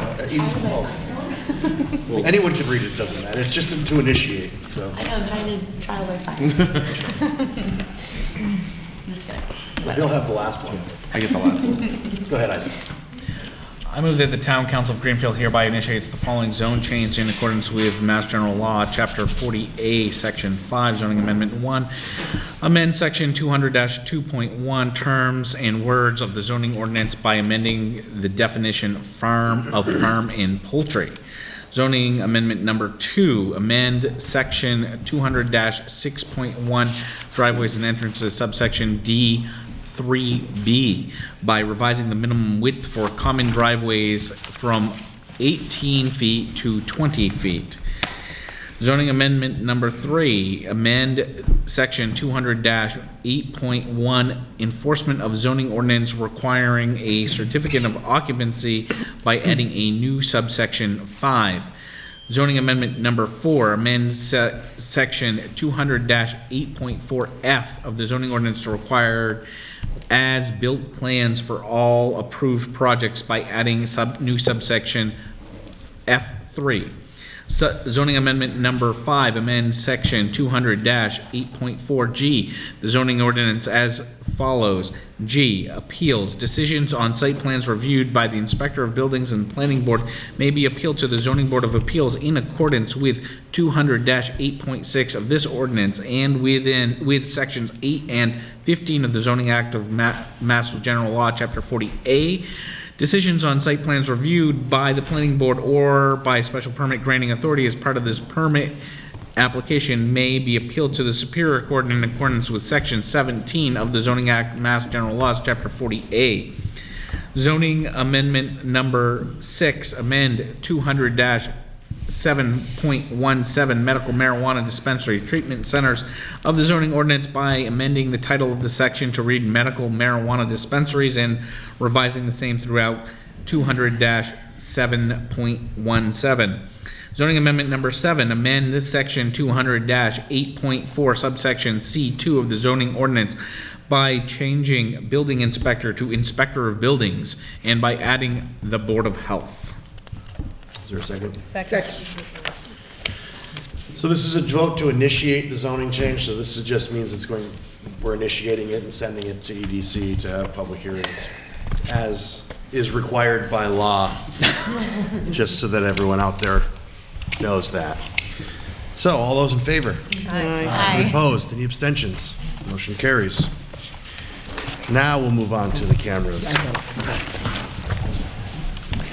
Move that it be ordered that the Greenfield Town Council approves the attached resolution submitted by Councilor Wanda Pry on January 3rd, 2017, relating to security cameras on the Greenfield Town Common and as amended by the Community Relations and Education Committee on January 23rd, 2017, as shown in the strike draft attached hereto as Exhibit A.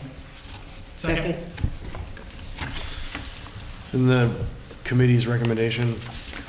Positive, unanimous. Positive, unanimous. Okay. Discussion. Councilor Ricketts. First of all, I want to thank Councilor Pyfrom for all of her work and concern for this. I will be voting no, however. My reasoning on this is, well, I have a few. Ever since I heard this was coming forward, I've been watching the police log intently, and I have not seen anything come forward that happened on the Common except for the baby Jesus. That is important.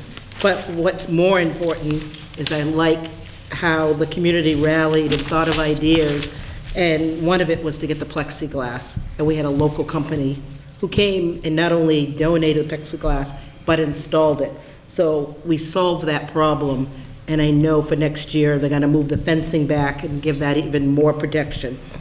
As far as the ice sculptures go, I know the ones on the Common and close around the Common did not get hit. But it's still devastating that it happened. And I know that I'm going to be working with a group of people next year, and for the very first night of Winter Carnival, we are gonna kind of camp out till 3 in the morning. We're determined to do it, and again, I think it just says something about the community and we're rallying together. Well, another reason I just don't want the cameras there is you are gonna just see a lot of farmers market. You are gonna see the weekly Saturday protest. You're gonna see the Sunday community meal. I don't know, I just don't think it's important to be seeing that. I did read the email about protesters jumping on cars, which I have never seen, and I hope that if that has happened, they have called the police. Also in that same email, if I'm correct, was that person complaining about protest and how there are too many in Greenfield. So that's their right. It's legal for them to protest or to have any kind of gathering like that on our common.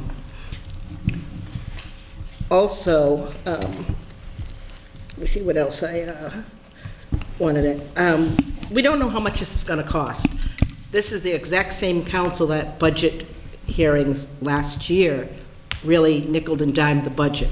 They did a really good job, but you know, some things were like $30, $150 that we discussed for like 35 minutes. And so this is an unknown, and we're willing to maybe go ahead and find the pricing on this. I just don't think it's worth it. I would, if I had to choose someplace on Main Street to put a camera, the Common wouldn't be it. But there is a place on Main Street, I think, has a little bit more activity that, you know, I think police officers would even see it. I do know that the police department was spoken to, and they said they're fine with it being on the Common, but I still see no proof of anything ever happening on the Common. You know, should we wait for something to happen there and wish that we had the camera? Well, if you read the police log, we have lots of areas that are consistent and constant that need cameras. The only reason I would ever want a camera pointing toward the Common is to prove my point that the traffic light doesn't move quick enough sometimes, and I will pull that tape every time to say, see how long it took before the traffic moved? So, unfortunately, I get it. It hurts my heart about the sculpture, about the baby Jesus. I just don't think the camera is necessary, but I do like the work. I love the process. I love that people got to speak on it. And so for that, thank you for all your work. Thank you. Councilor Stemple. I was in the CRE meeting when Councilor Pyfrom brought this forward, and again, appreciative of the work. We made some friendly amendments in order to feel comfortable pushing it to the council, because I think this is a conversation that deserved to happen. If we didn't recommend it and set it forth in the conversation, and we did hear a lot of members of the community come forth with how they are for or against this resolution, I am not for this, and I'll tell you why. And I think Louise said it best when during her time in front of the council, where any reason to protest, I think we're seeing a lot of people go out who, every time you see them, they're always like, oh, I'm not a protester, but I'm out here because I'm so viscerally angry at this one thing. And so I don't think having a camera there, and maybe for whatever reason they're nervous that somebody might see that they're protesting. We don't want to intimidate people's freedom of speech. And that is true. It's the forever record.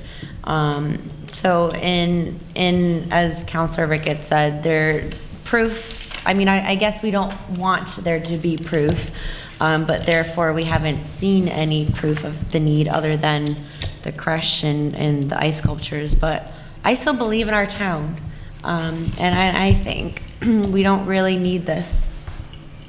And that's it. Further discussion.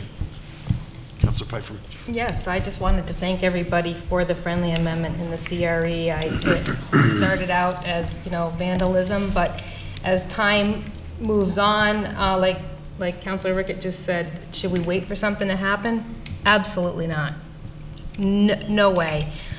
We had a rally with hundreds of people, some people said thousands of people that were on the Common. We had a very big rally, but I have not heard one person complain about them being on the camera facing the town hall. Not one person complained about that camera and being in front of that camera. You know, the other thing is we are now a city. We are a city. We are not a town. We have a mayor. The mayor is part of the city. The city is moving forward, and moving forward is protecting the citizens of Greenfield. It's not infringing on people's rights, it's moving forward. So I'm just thankful that we had a positive, unanimous recommendation. Councilor Maloney. Thank you, Mr. President.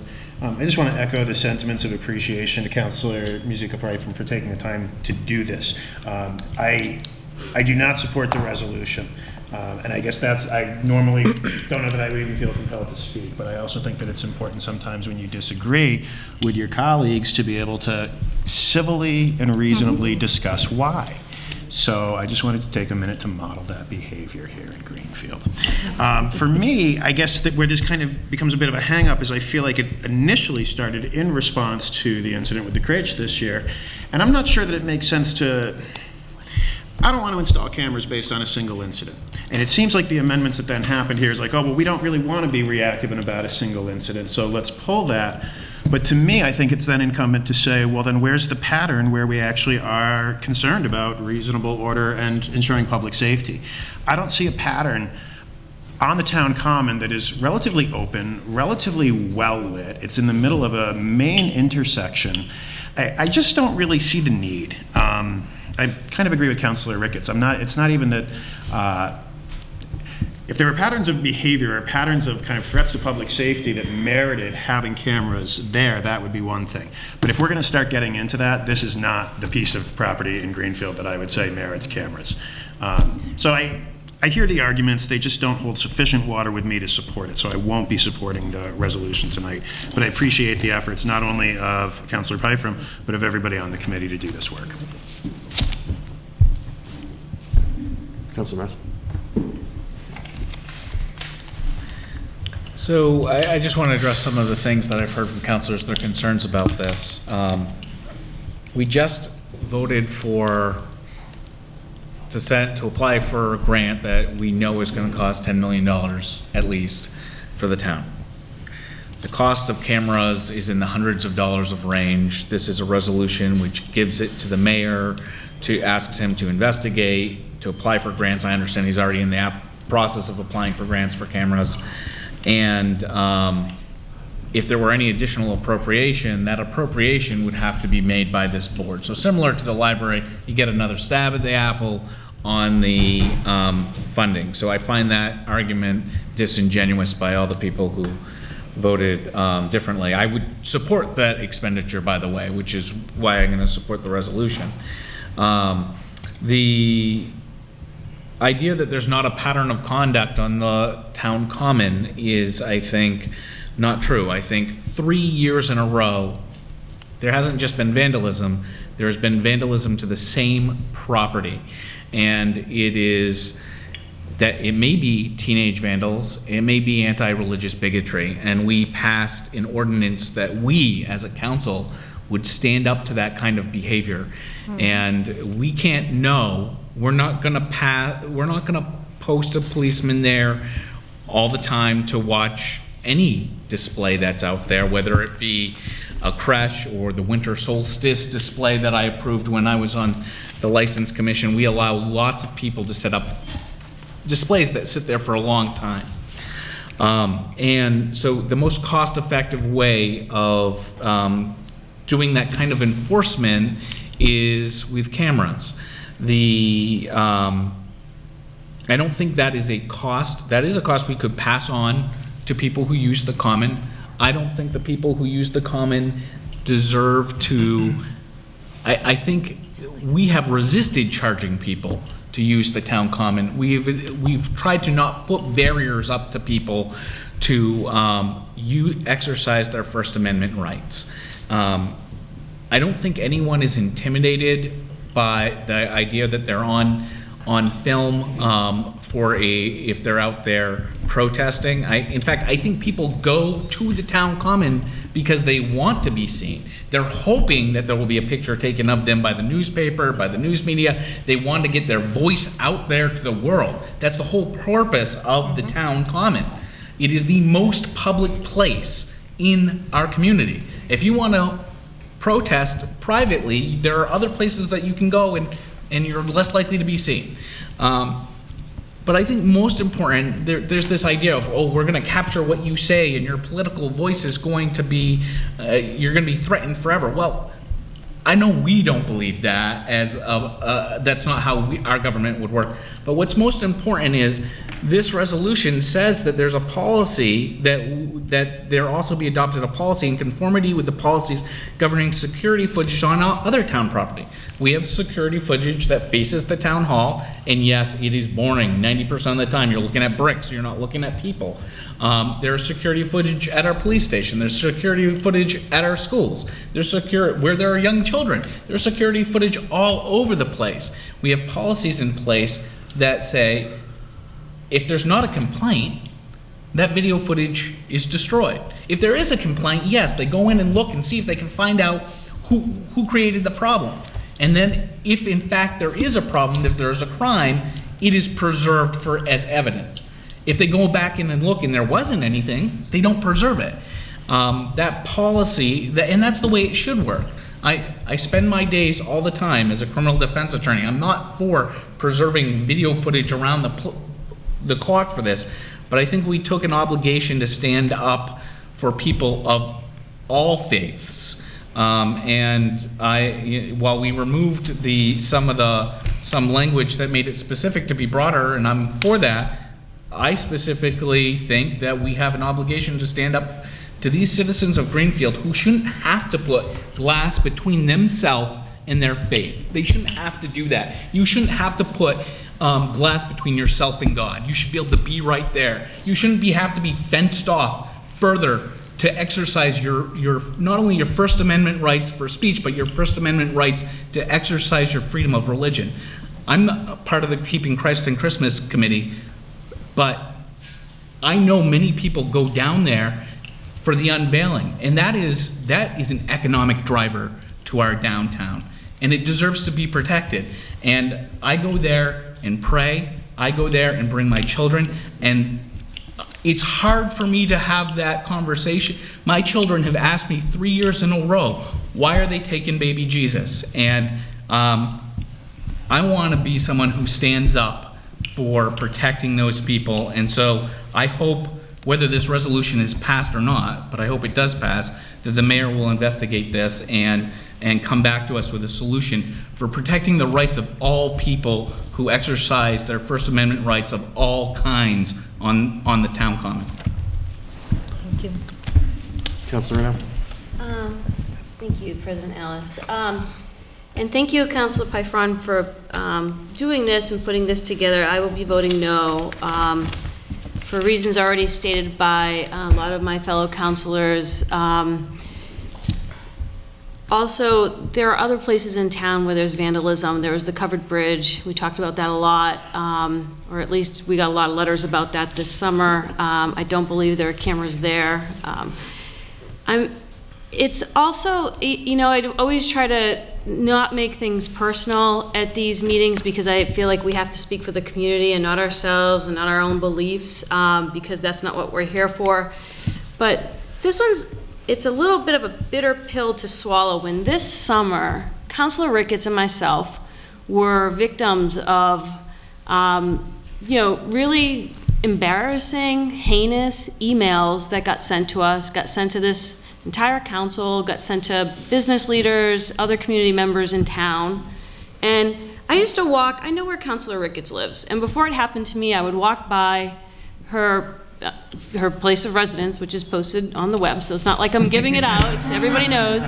Come on back. And I would genuinely feel nervous that somebody, and I would look at people and think, what are they, who is, because I felt like what happened to Councilor Ricketts was actually worse than what happened to me. And nobody offered to put a camera up in front of Councilor Ricketts' home. Nobody offered to put a camera up on the street to protect her after what had happened. Nobody offered to do that for me. We're people, we're not statues. And I would have said, no, you don't have to do that, I'm okay. We're okay, and I'm pretty sure Councilor Ricketts would have said no too.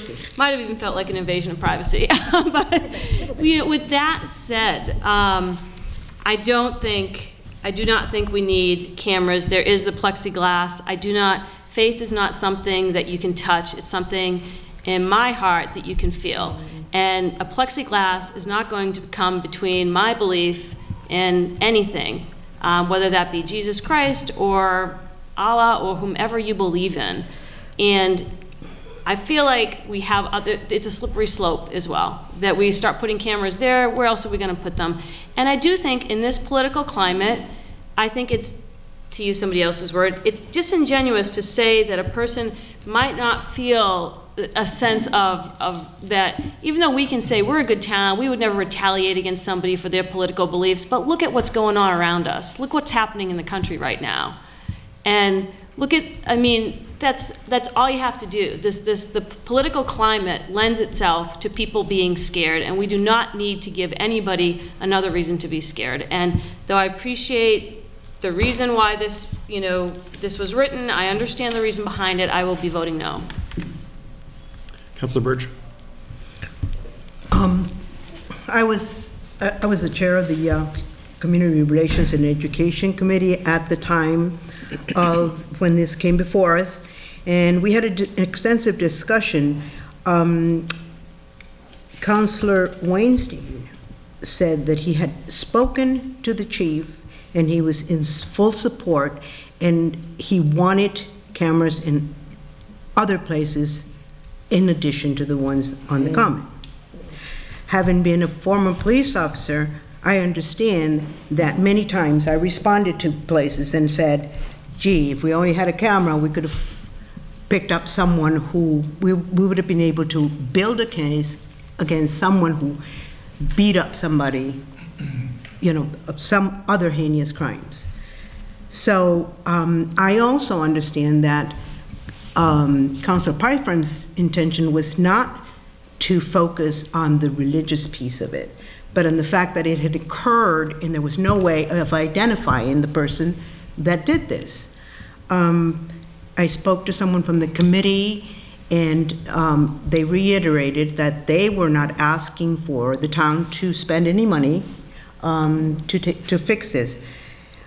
I am going to vote yes on this because that's the reasons that I feel, that I need to support this.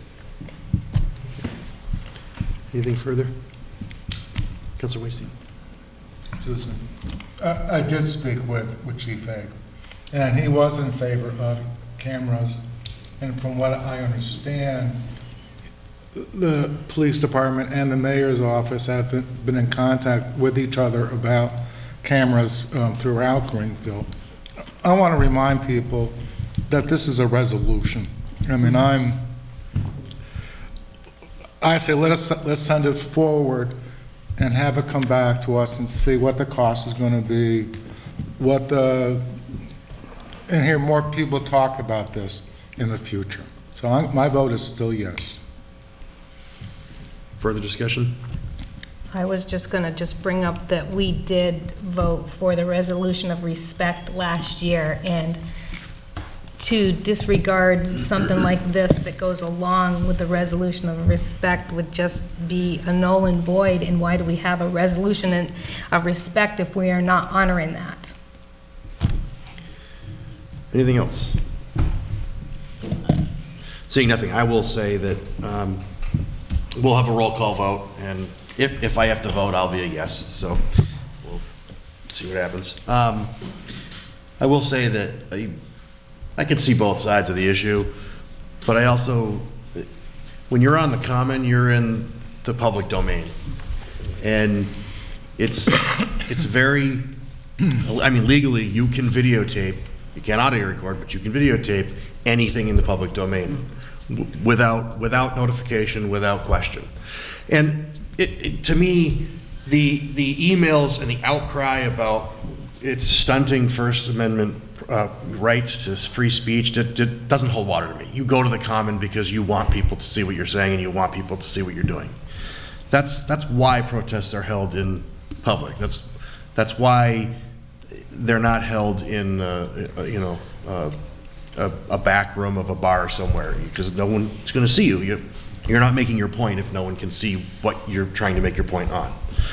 And I really don't feel that these cameras are going to be a detriment. I think all they're going to be is a help to solving criminal acts that happen that are reported.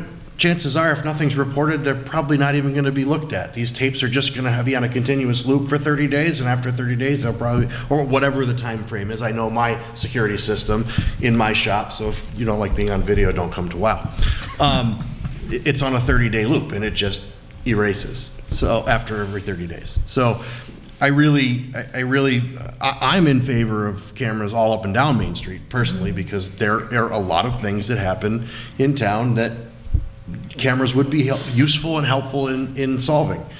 So that's how I feel. So if I have to vote, I'll vote yes. And I think that Councilor Lobick had something to say. I just want to make a comment on it. If you're not doing anything wrong, you have nothing to fear with cameras. And I also want to point out is when we did our little tour of the courthouse, they have mini screens in the juror's box, because a lot of crimes are solved today because of cameras that are on streets that they never would have been able to solve before. So, you know, they don't hurt people.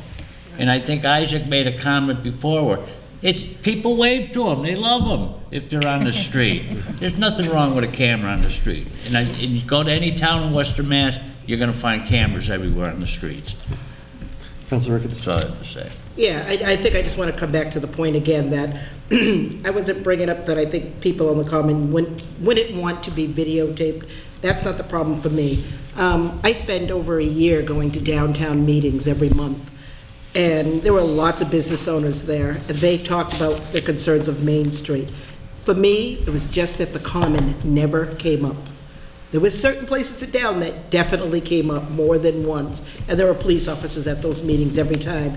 And so even to hear that Chief Hague was in favor of this, but wanted it in other places too, even solidifies my no vote even more, because, like I said, I really worked hard to stay on that police log to see what was happening and where it was happening. So I agree with Chief Hague that there's some other spots as well, and it's probably more needed. People use our common all the time. I mean, it's winter and people are sitting on the benches, and I can't believe it. So, I mean, I love that it's used. I don't think it's a problem. People aren't worried or scared about a camera. I have a smart TV. When I roll over to just listen to it and not watch it, the picture goes away because it knows I'm not watching it. That's scary. That's creepy. I love that TV. So I know and I get it. So I get, no matter where you go, there's probably a ton of places you go now that you don't even know you're being videotaped. That's not the problem. For me, it's like if you're going to focus on something, I want to focus on a problem area in Greenfield, not one that we have no issues with, really. Councilor Reno. Thank you, President Alice. So just to add, because this is so public, people are going to know that the cameras are there, and that is different. And I really disagree that folks feel comfortable being videotaped when they're protesting, because I'm part of a group that's talking about putting a gay pride together. And part of the talk was about doing it on the town common. And I can tell you that there are folks who are part of that group who, if they think they're being videotaped during a gay pride ceremony, will not go, and it won't happen on the town common. If you've been persecuted based on being a minority community, part of a minority community that has been hated, and that in other countries you can get killed for being part of that minority community, then you will feel a little reticent if you know that a camera's on you and you're supposed to be celebrating and coming out about who you are. So I completely disagree that people who protest want to wave to the cameras and are really proud. I think half the people who are protesting don't even know there are cameras there. There are people protesting part of Black Lives Matter this summer. They had no idea cameras were there. And I think if they had known cameras were there, they would have been a little more scared to be there, because there were some pretty angry feelings towards them. So I think that's complete and utter, I can't say it because we're on TV. So I don't believe it. Unless you've been a part of that community, I'm sorry, but you don't know what you're talking about. Councilor Mass. So first, let me say that there's nothing in this resolution that prevents the mayor or the chief of police from coming before the council with additional trouble spots. If there are additional trouble spots, I'd be interested to see what those are, and if they are trouble spots that the town is responsible for. If they're not private locations, I would be inclined to be supportive of that as well. I think we have an obligation to provide public safety. I don't think I said waved at cameras, but some people do go because they want to be on camera. And we have, having spent 3 years on the License Commission, where during a period of time where you did have to apply for a permit, you had to get permission to come to the town to go to the town common. It's relatively new that anyone can go down there anytime without any permission. People had to fill out an application, so they had to put the town on notice that they were going to be there. They had to, so their names are on record. Forget just being on camera. Your name's on record permanently, and it's part of the public record. People still came forward, and never was a stop. We often, when there were conflicts in time, tried to encourage people to use other locations. Everyone wants to be on the town common because it is the place where you are most likely to be seen. It is the center of the municipality, and I will agree with this, it's also symbolic. And so that it might be a reason why other people choose to use that space. But it's symbolic because it's the public square. And so if there are people who are worried about being seen by cameras during a protest, there are lots of other places in Greenfield that are public that we can provide space for them. But I am more worried about the people who are in fact, not only the people who are afraid that they're going to be victimized, but the people who actually are being victimized, the people who have been victimized for 3 years in a row. And I just think they deserve protection. All right, nothing further? We'll have a roll call. If you vote for this, you're voting to send the resolution to the mayor. If you vote against it, you're voting not to send the resolution to the mayor. Councilor Lobach? For. Yes. For. Councilor Byram? Yes. Councilor Weinstein? I'm confused on the vote, I'm sorry. So a yes vote is to send the resolution to the mayor, Okay. and then the mayor has to provide us, we can't automatically put cameras out, but if he sends us No, something. but if the resolution, if we vote yes, the resolution goes. Goes to the mayor. Yep. Okay. Yes. Councilor Burge? Yes. Councilor Stemple? No. Councilor Leonovich? Yes. Councilor Mass? Yes. Councilor Reno? No. Councilor Ricketts? No. Councilor Maloney? No.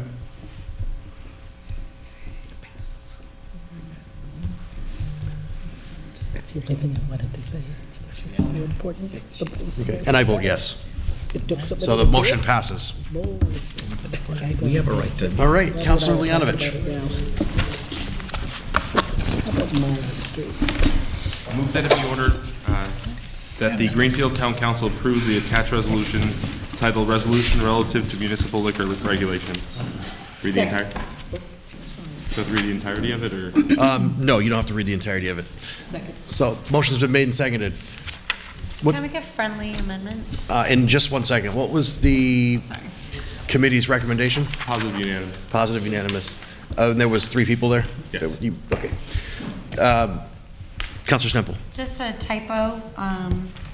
1, 2, 3, 4, 5, 6, 7. Seventh whereas, last line, instead of tar, can I amend that with far? I suppose. I don't. 7th whereas, last line.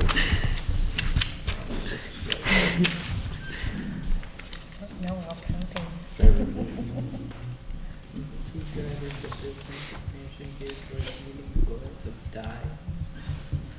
It's supposed to be the.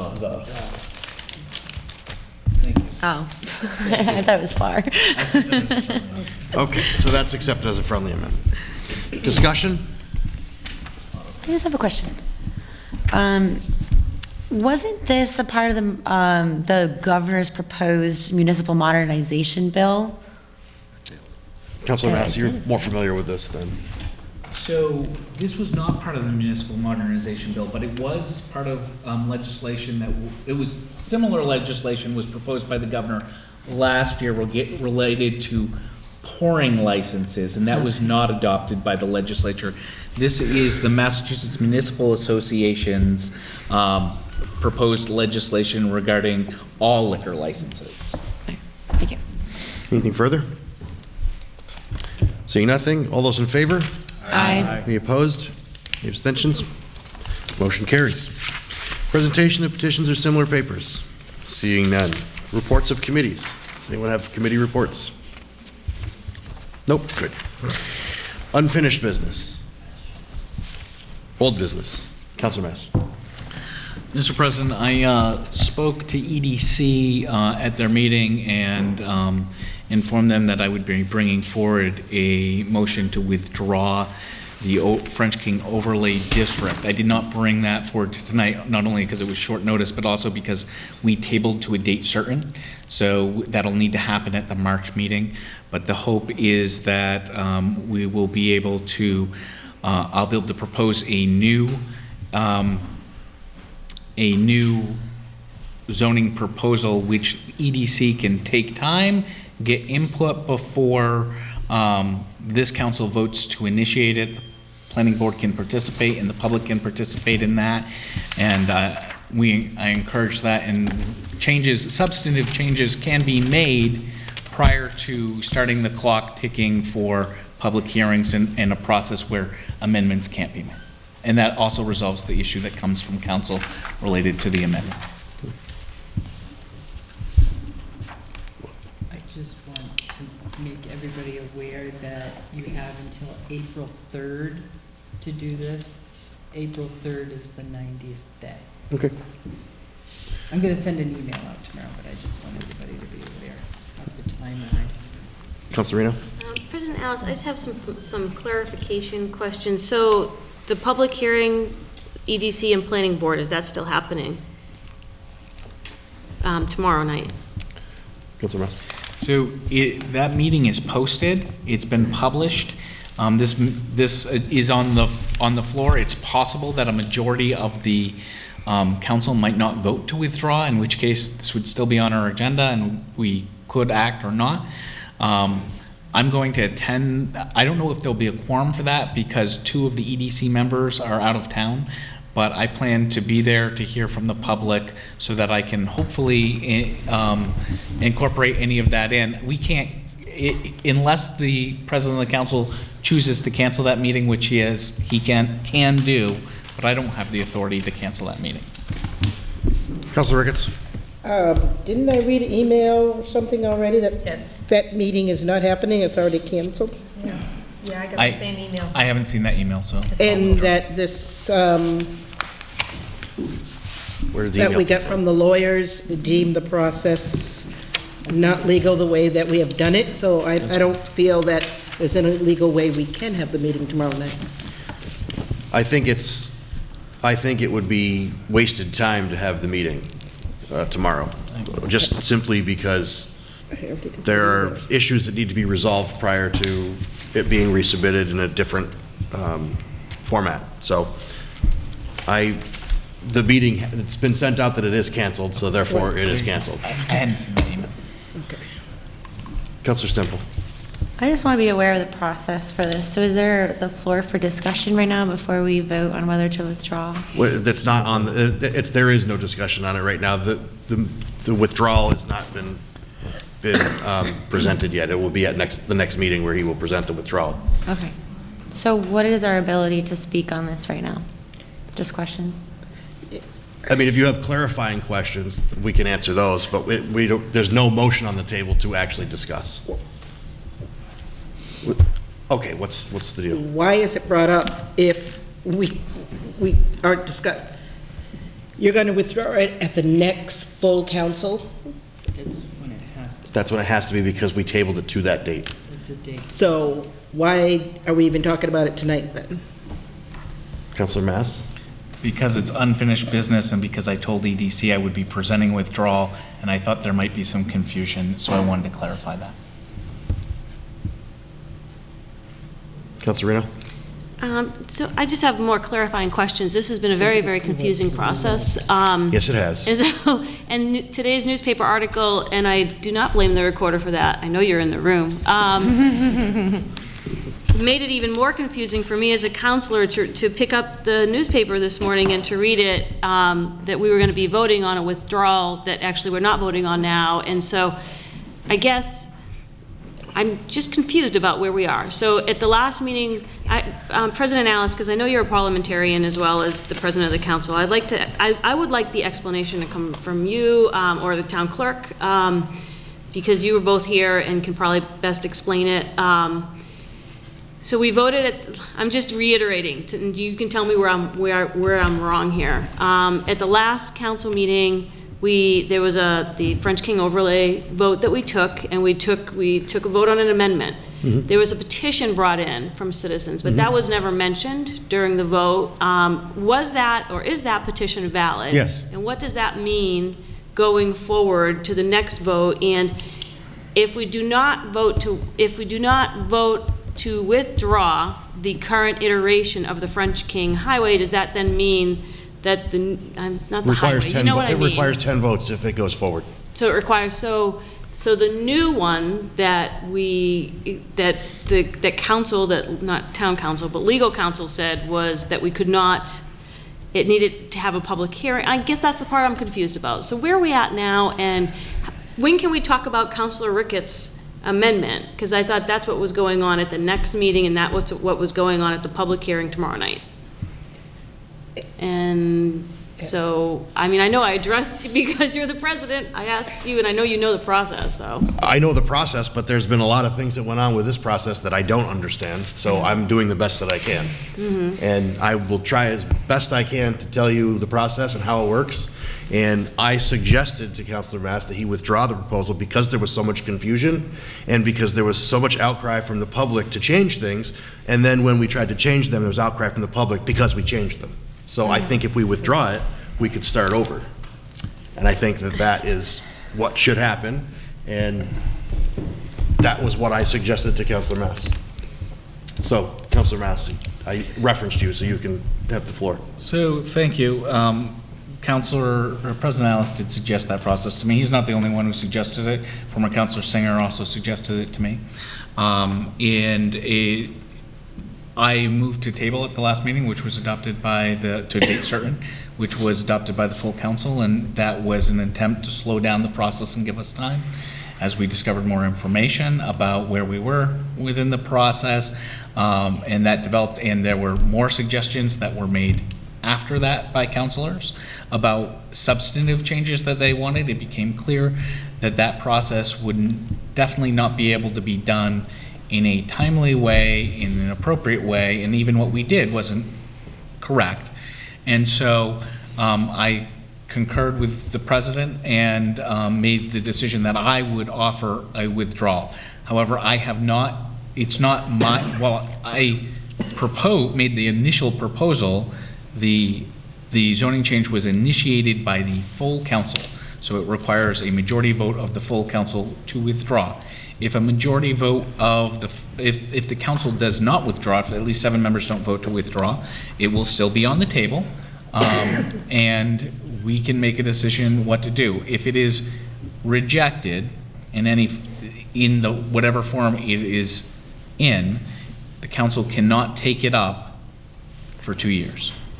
That same proposal. Same proposal. Councilor Weinstein.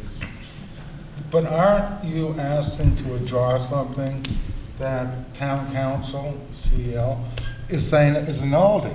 I mean, you're withdrawing something that doesn't exist, according to our attorney's opinion. Can I answer the councilor's questions? I'm proposing to withdraw the entire proposal, not any of the amendments, the entire proposal. The entire proposal, okay. Councilor Stemple. I was just going to ask when, I wasn't even sure if we had any amendments legally on the table. We do. For Councilor clarifying. Ricketts' first amendment. Right. Can I finish my question, please? Thank you. Because I've spent a lot of time reading Chapter 40A, Section 5, and the way that I read it was we needed at least 2/3 of the vote for any zoning amendment to the whatever. 9 amendment to the votes. zone. With the petition, it's 10. So my question is, it passed with 7-5? That's in the record. The amendments are a majority. The actual motion is 9 votes. With the petition, it would be 10. So any amendments that are made are a majority vote. Even if it's a zoning Correct. ordinance? Okay. Councilor Maloney? Mr. President, my head is spinning here, and I'm having a really hard time wrapping my head around this. And I think a piece of that's about the fact that within a matter of 8 hours, there's press coverage saying that Councilor Mass wants to withdraw this proposal, and then we're getting information from council that the whole thing isn't legal. I'm completely unaware of what's going on with this process, and I'm actually starting to even lose sight of what we're trying to accomplish right now with this discussion.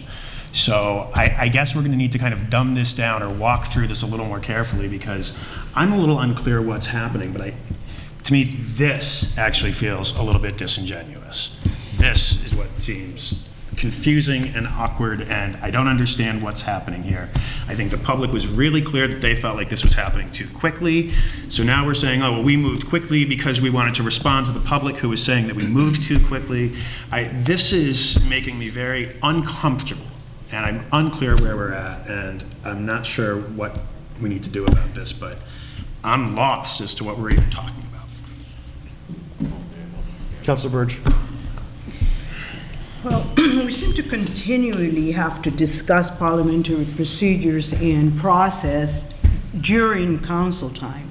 May I suggest that we have some type of a workshop so that we can all be clear as to what the process is and use the resources that we have? Because yes, even though I've been part of, committees, etc., and felt comfortable at some point, I too am fairly lost in this process and would like more clarity before I can cast any type of vote.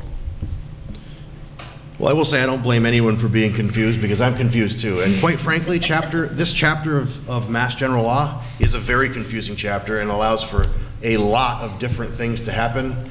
And it provides things that you can and cannot do. And those things that you can and cannot do, in my opinion, are not always laid out specifically. A substantive change, what's a substantive change? That's subjective to anybody. You can call one thing substantive and another thing not substantive. So, and then you throw in other things like petitions and amendments and all that stuff. So I don't blame anyone for being confused, because I'm confused too, and I'm doing the best I can to try to help everyone understand. And frankly, I'd be happy to explain why I got the legal opinion if you'd like. If you don't want me to, I won't. you can feel free. Maybe that will help. Are you okay with that? It's not my decision. I got a public hearing notice from the planning board director. I can only tell you who he told me he got it from, Motions. And he posted it, and he did not receive any of those motions from the town clerk's office, where they're supposed to come from. So I was surprised and taken aback that a public hearing had been planned by a subcommittee of the town council, which is the EDC. At my direction.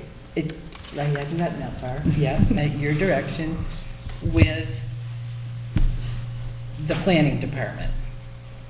When I read the public hearing notice, it contained a motion by Councilor Mass, which was not introduced on the council floor. It wasn't discussed, it wasn't offered, it wasn't initiated, and it wasn't voted on. And reading the zoning laws, I found it to be disturbing, because it has to be initiated by a council, not a councilor. I was doing my job. I asked the mayor if I could get a legal opinion. He said yes. I didn't think it was legal, because it has to be initiated by a full council. So that's what I did. Councilor Mass. Let me fully fall on my sword about what is happening here. I presented this chapter 40B is, as you heard from Councilor Alice, is not the zoning statute is complicated. We saw things in this zoning process that the town of Greenfield has never seen before. We've never been presented with a protest position before. I offered a change to the full council on that, based on that and other feedback that we got, and that protest petition came in the day before we were to vote on it. True. So that that amendment had very little time to be drafted and presented. I brought it to the council. There was great conversation about slowing the process down. Then at that point, I made a motion to table. Had we had an opportunity to get legal opinion about what legal counsel on how to initiate such a amendment, we probably would have had a vote on whether or not to initiate that, where I would have at least asked for one. I coordinated with the planning department in coordination with the mayor's office. There was not great coordination between the clerk's office and the planning department as I had hoped there would be. And so there was additional confusion as a result of that. The bottom line in all of this is the public, and I think the council, wants more time to slow the process down and consider changes. And the only way that that can happen is by withdrawing the proposal and another proposal being presented to the council, which the council does not initiate until the council is ready. So what I expect will happen is there will be a motion to withdraw the proposal at the next March meeting after it's taken from the table.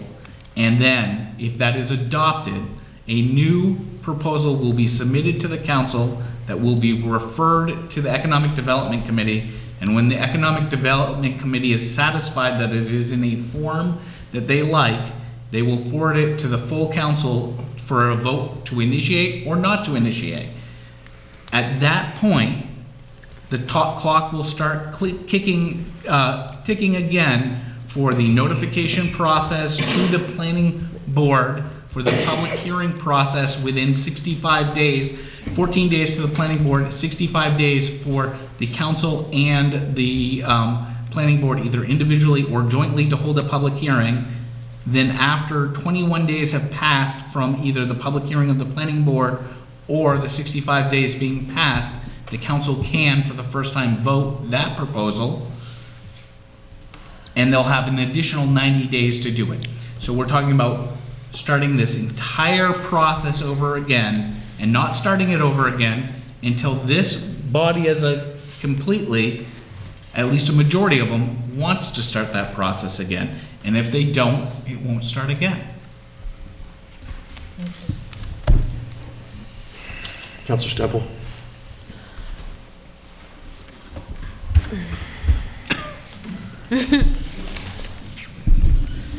I'm just very confused how, I understand slowing it down is what the public wanted. However we're talking about slowing it down, it seems like it was absolutely rushed ahead, so much so that it was not compliant with Chapter 40A, Section 5, which is very confusing. But I read it myself when it said it needed to be initiated by a council, a body, a governing body, or somebody who had invested interest as a citizen who was being impacted by the change. My concern with all of this is that it's become a hamster wheel pushed by one or so folks on the council. When Councilor Maloney said it, what are we doing this for? What is the problem we're trying to solve? What about the plan? Like, what's the plan? You know, like, are we just going to keep, okay, so this isn't going to pass. Let's keep withdrawing and resubmitting. I want the public to be involved.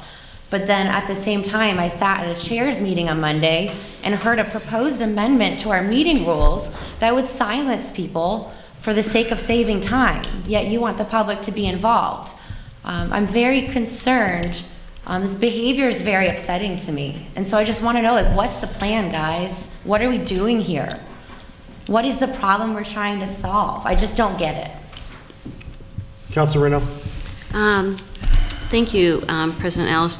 First, I want to say I don't blame the town clerk's office for having poor communication with the planning board, because in my experience, if I have a motion, it goes to the town clerk's office, not to the planning board first. So I wouldn't put that on the, and I wouldn't put it on the planning board either. I would put it on the counselor who wrote up the motion and sent it to the planning board. So if you're gonna fall on your sword, please fall fully, not just halfway. Also, there is more than one option. We can vote to not withdraw the current iteration at the next meeting. And then, from what I was just hearing, it would only, the council would need 10 votes to vote it down, and then it goes away for 2 years. Because the petition that's out there, the citizens petition, pertains to the current ordinance, the way it's written. And I think we need to be absolutely 100% clear before we go into that next council meeting that what I'm saying is true, although I believe that what I'm saying is true. But I think we could also vote again to table it and to let it die on the vine and then restart it. We don't have to restart something right away. And I'd say, really, something like this, like we did tonight with, I know these were just housekeeping items, but this should come from the planning board. This should not come from the town council. This is a zoning ordinance. The planning board should be the one to initiate it. There should be a lot of vetting going into it. There should be traffic studies. There should be road studies. I'm not opposed to looking at this overlay and saying, well, what can we do? I think there are some things that can be done with it a little bit differently. I want to know about the traffic. I want to know about the study of it. And I don't think just, withdrawing and reigniting the hamster wheel again is going to get us to where we need to be.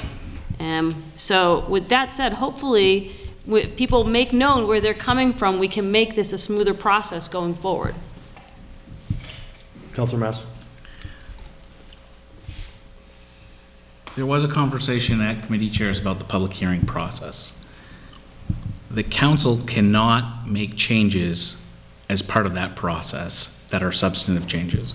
So if substantive changes need to be made, they need to be made prior to the initiation of the council initiating a proposal.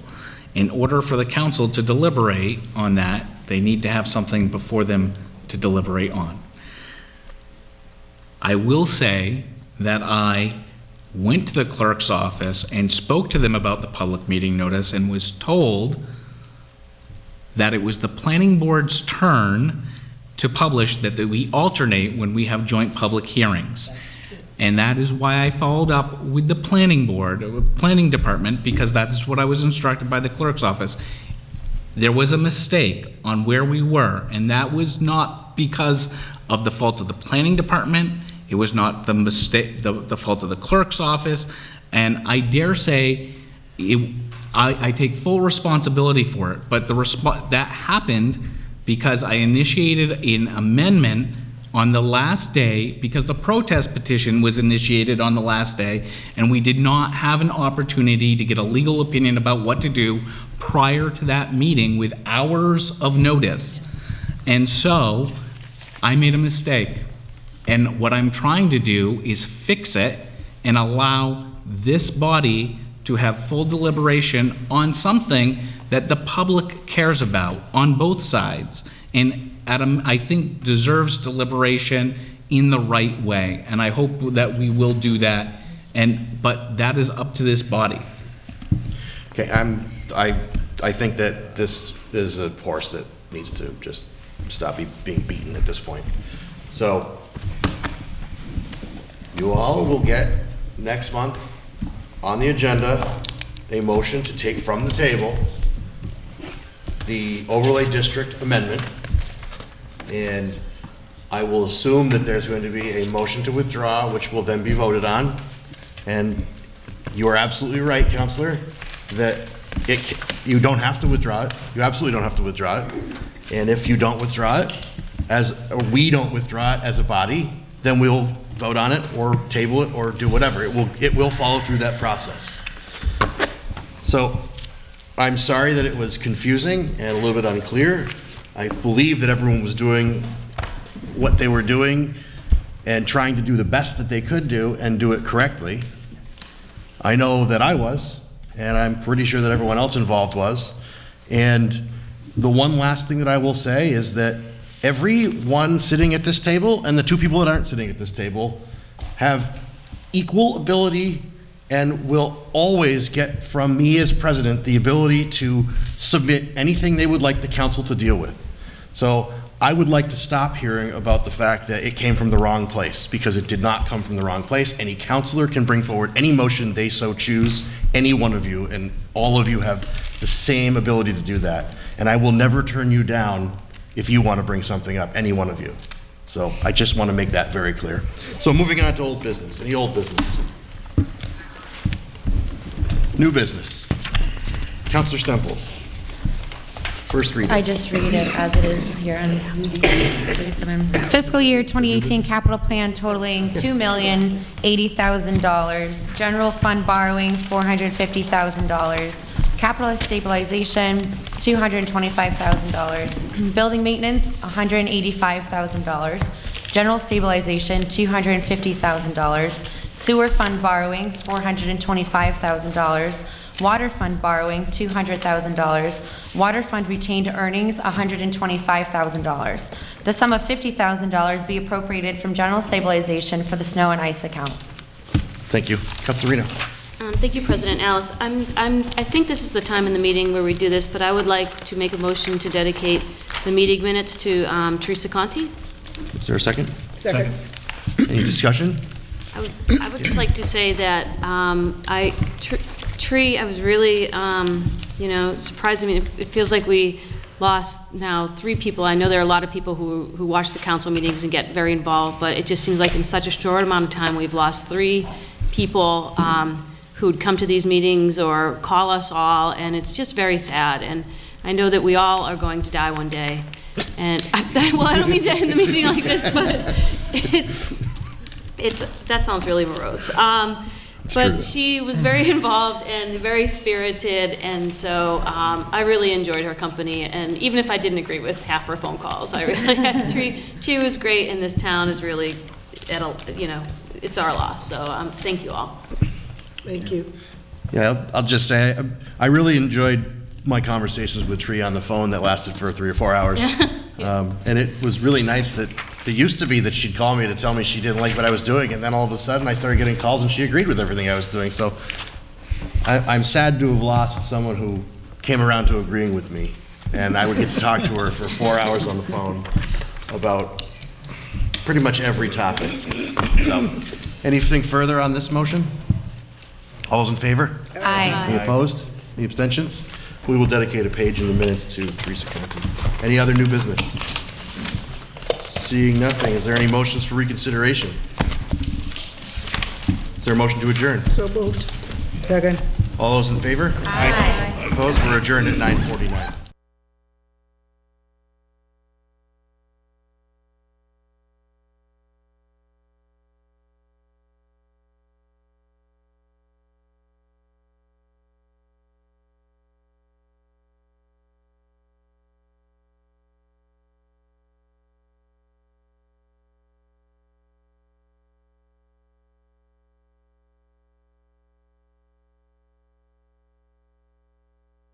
All of our productions at GCTV are brought to you in part by The Arbors at Greenfield, assisted living community providing a unique balance of independence and personal care that offers residents and families the most precious gift of all, peace of mind. Bay State Health, providing the care you and your family need when you need it close to home. Visit them online at baystatehealth.org.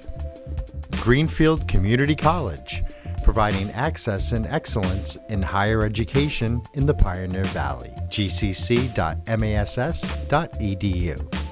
Greenfield Savings Bank. Visit them at 400 Main Street in Greenfield. Call them at 774-3191 or go online to greenfieldsavings.com.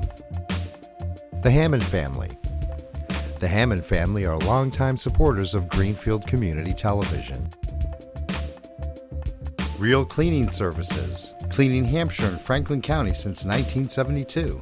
We don't cut corners, we clean them. Check them out online at realclean.com or call them at 413-422-1143. New Fortune Chinese Restaurant on the Mohawk Trail in Greenfield. Visit them online at newfortunema.com. Call them at 772-0838 and check them out on Facebook. People's United Bank, located at 45 Federal Street in Greenfield. You can call them at 774-3713 or visit them online at peoples.com. Thank you to our sponsors for supporting all the productions at Greenfield Community Television.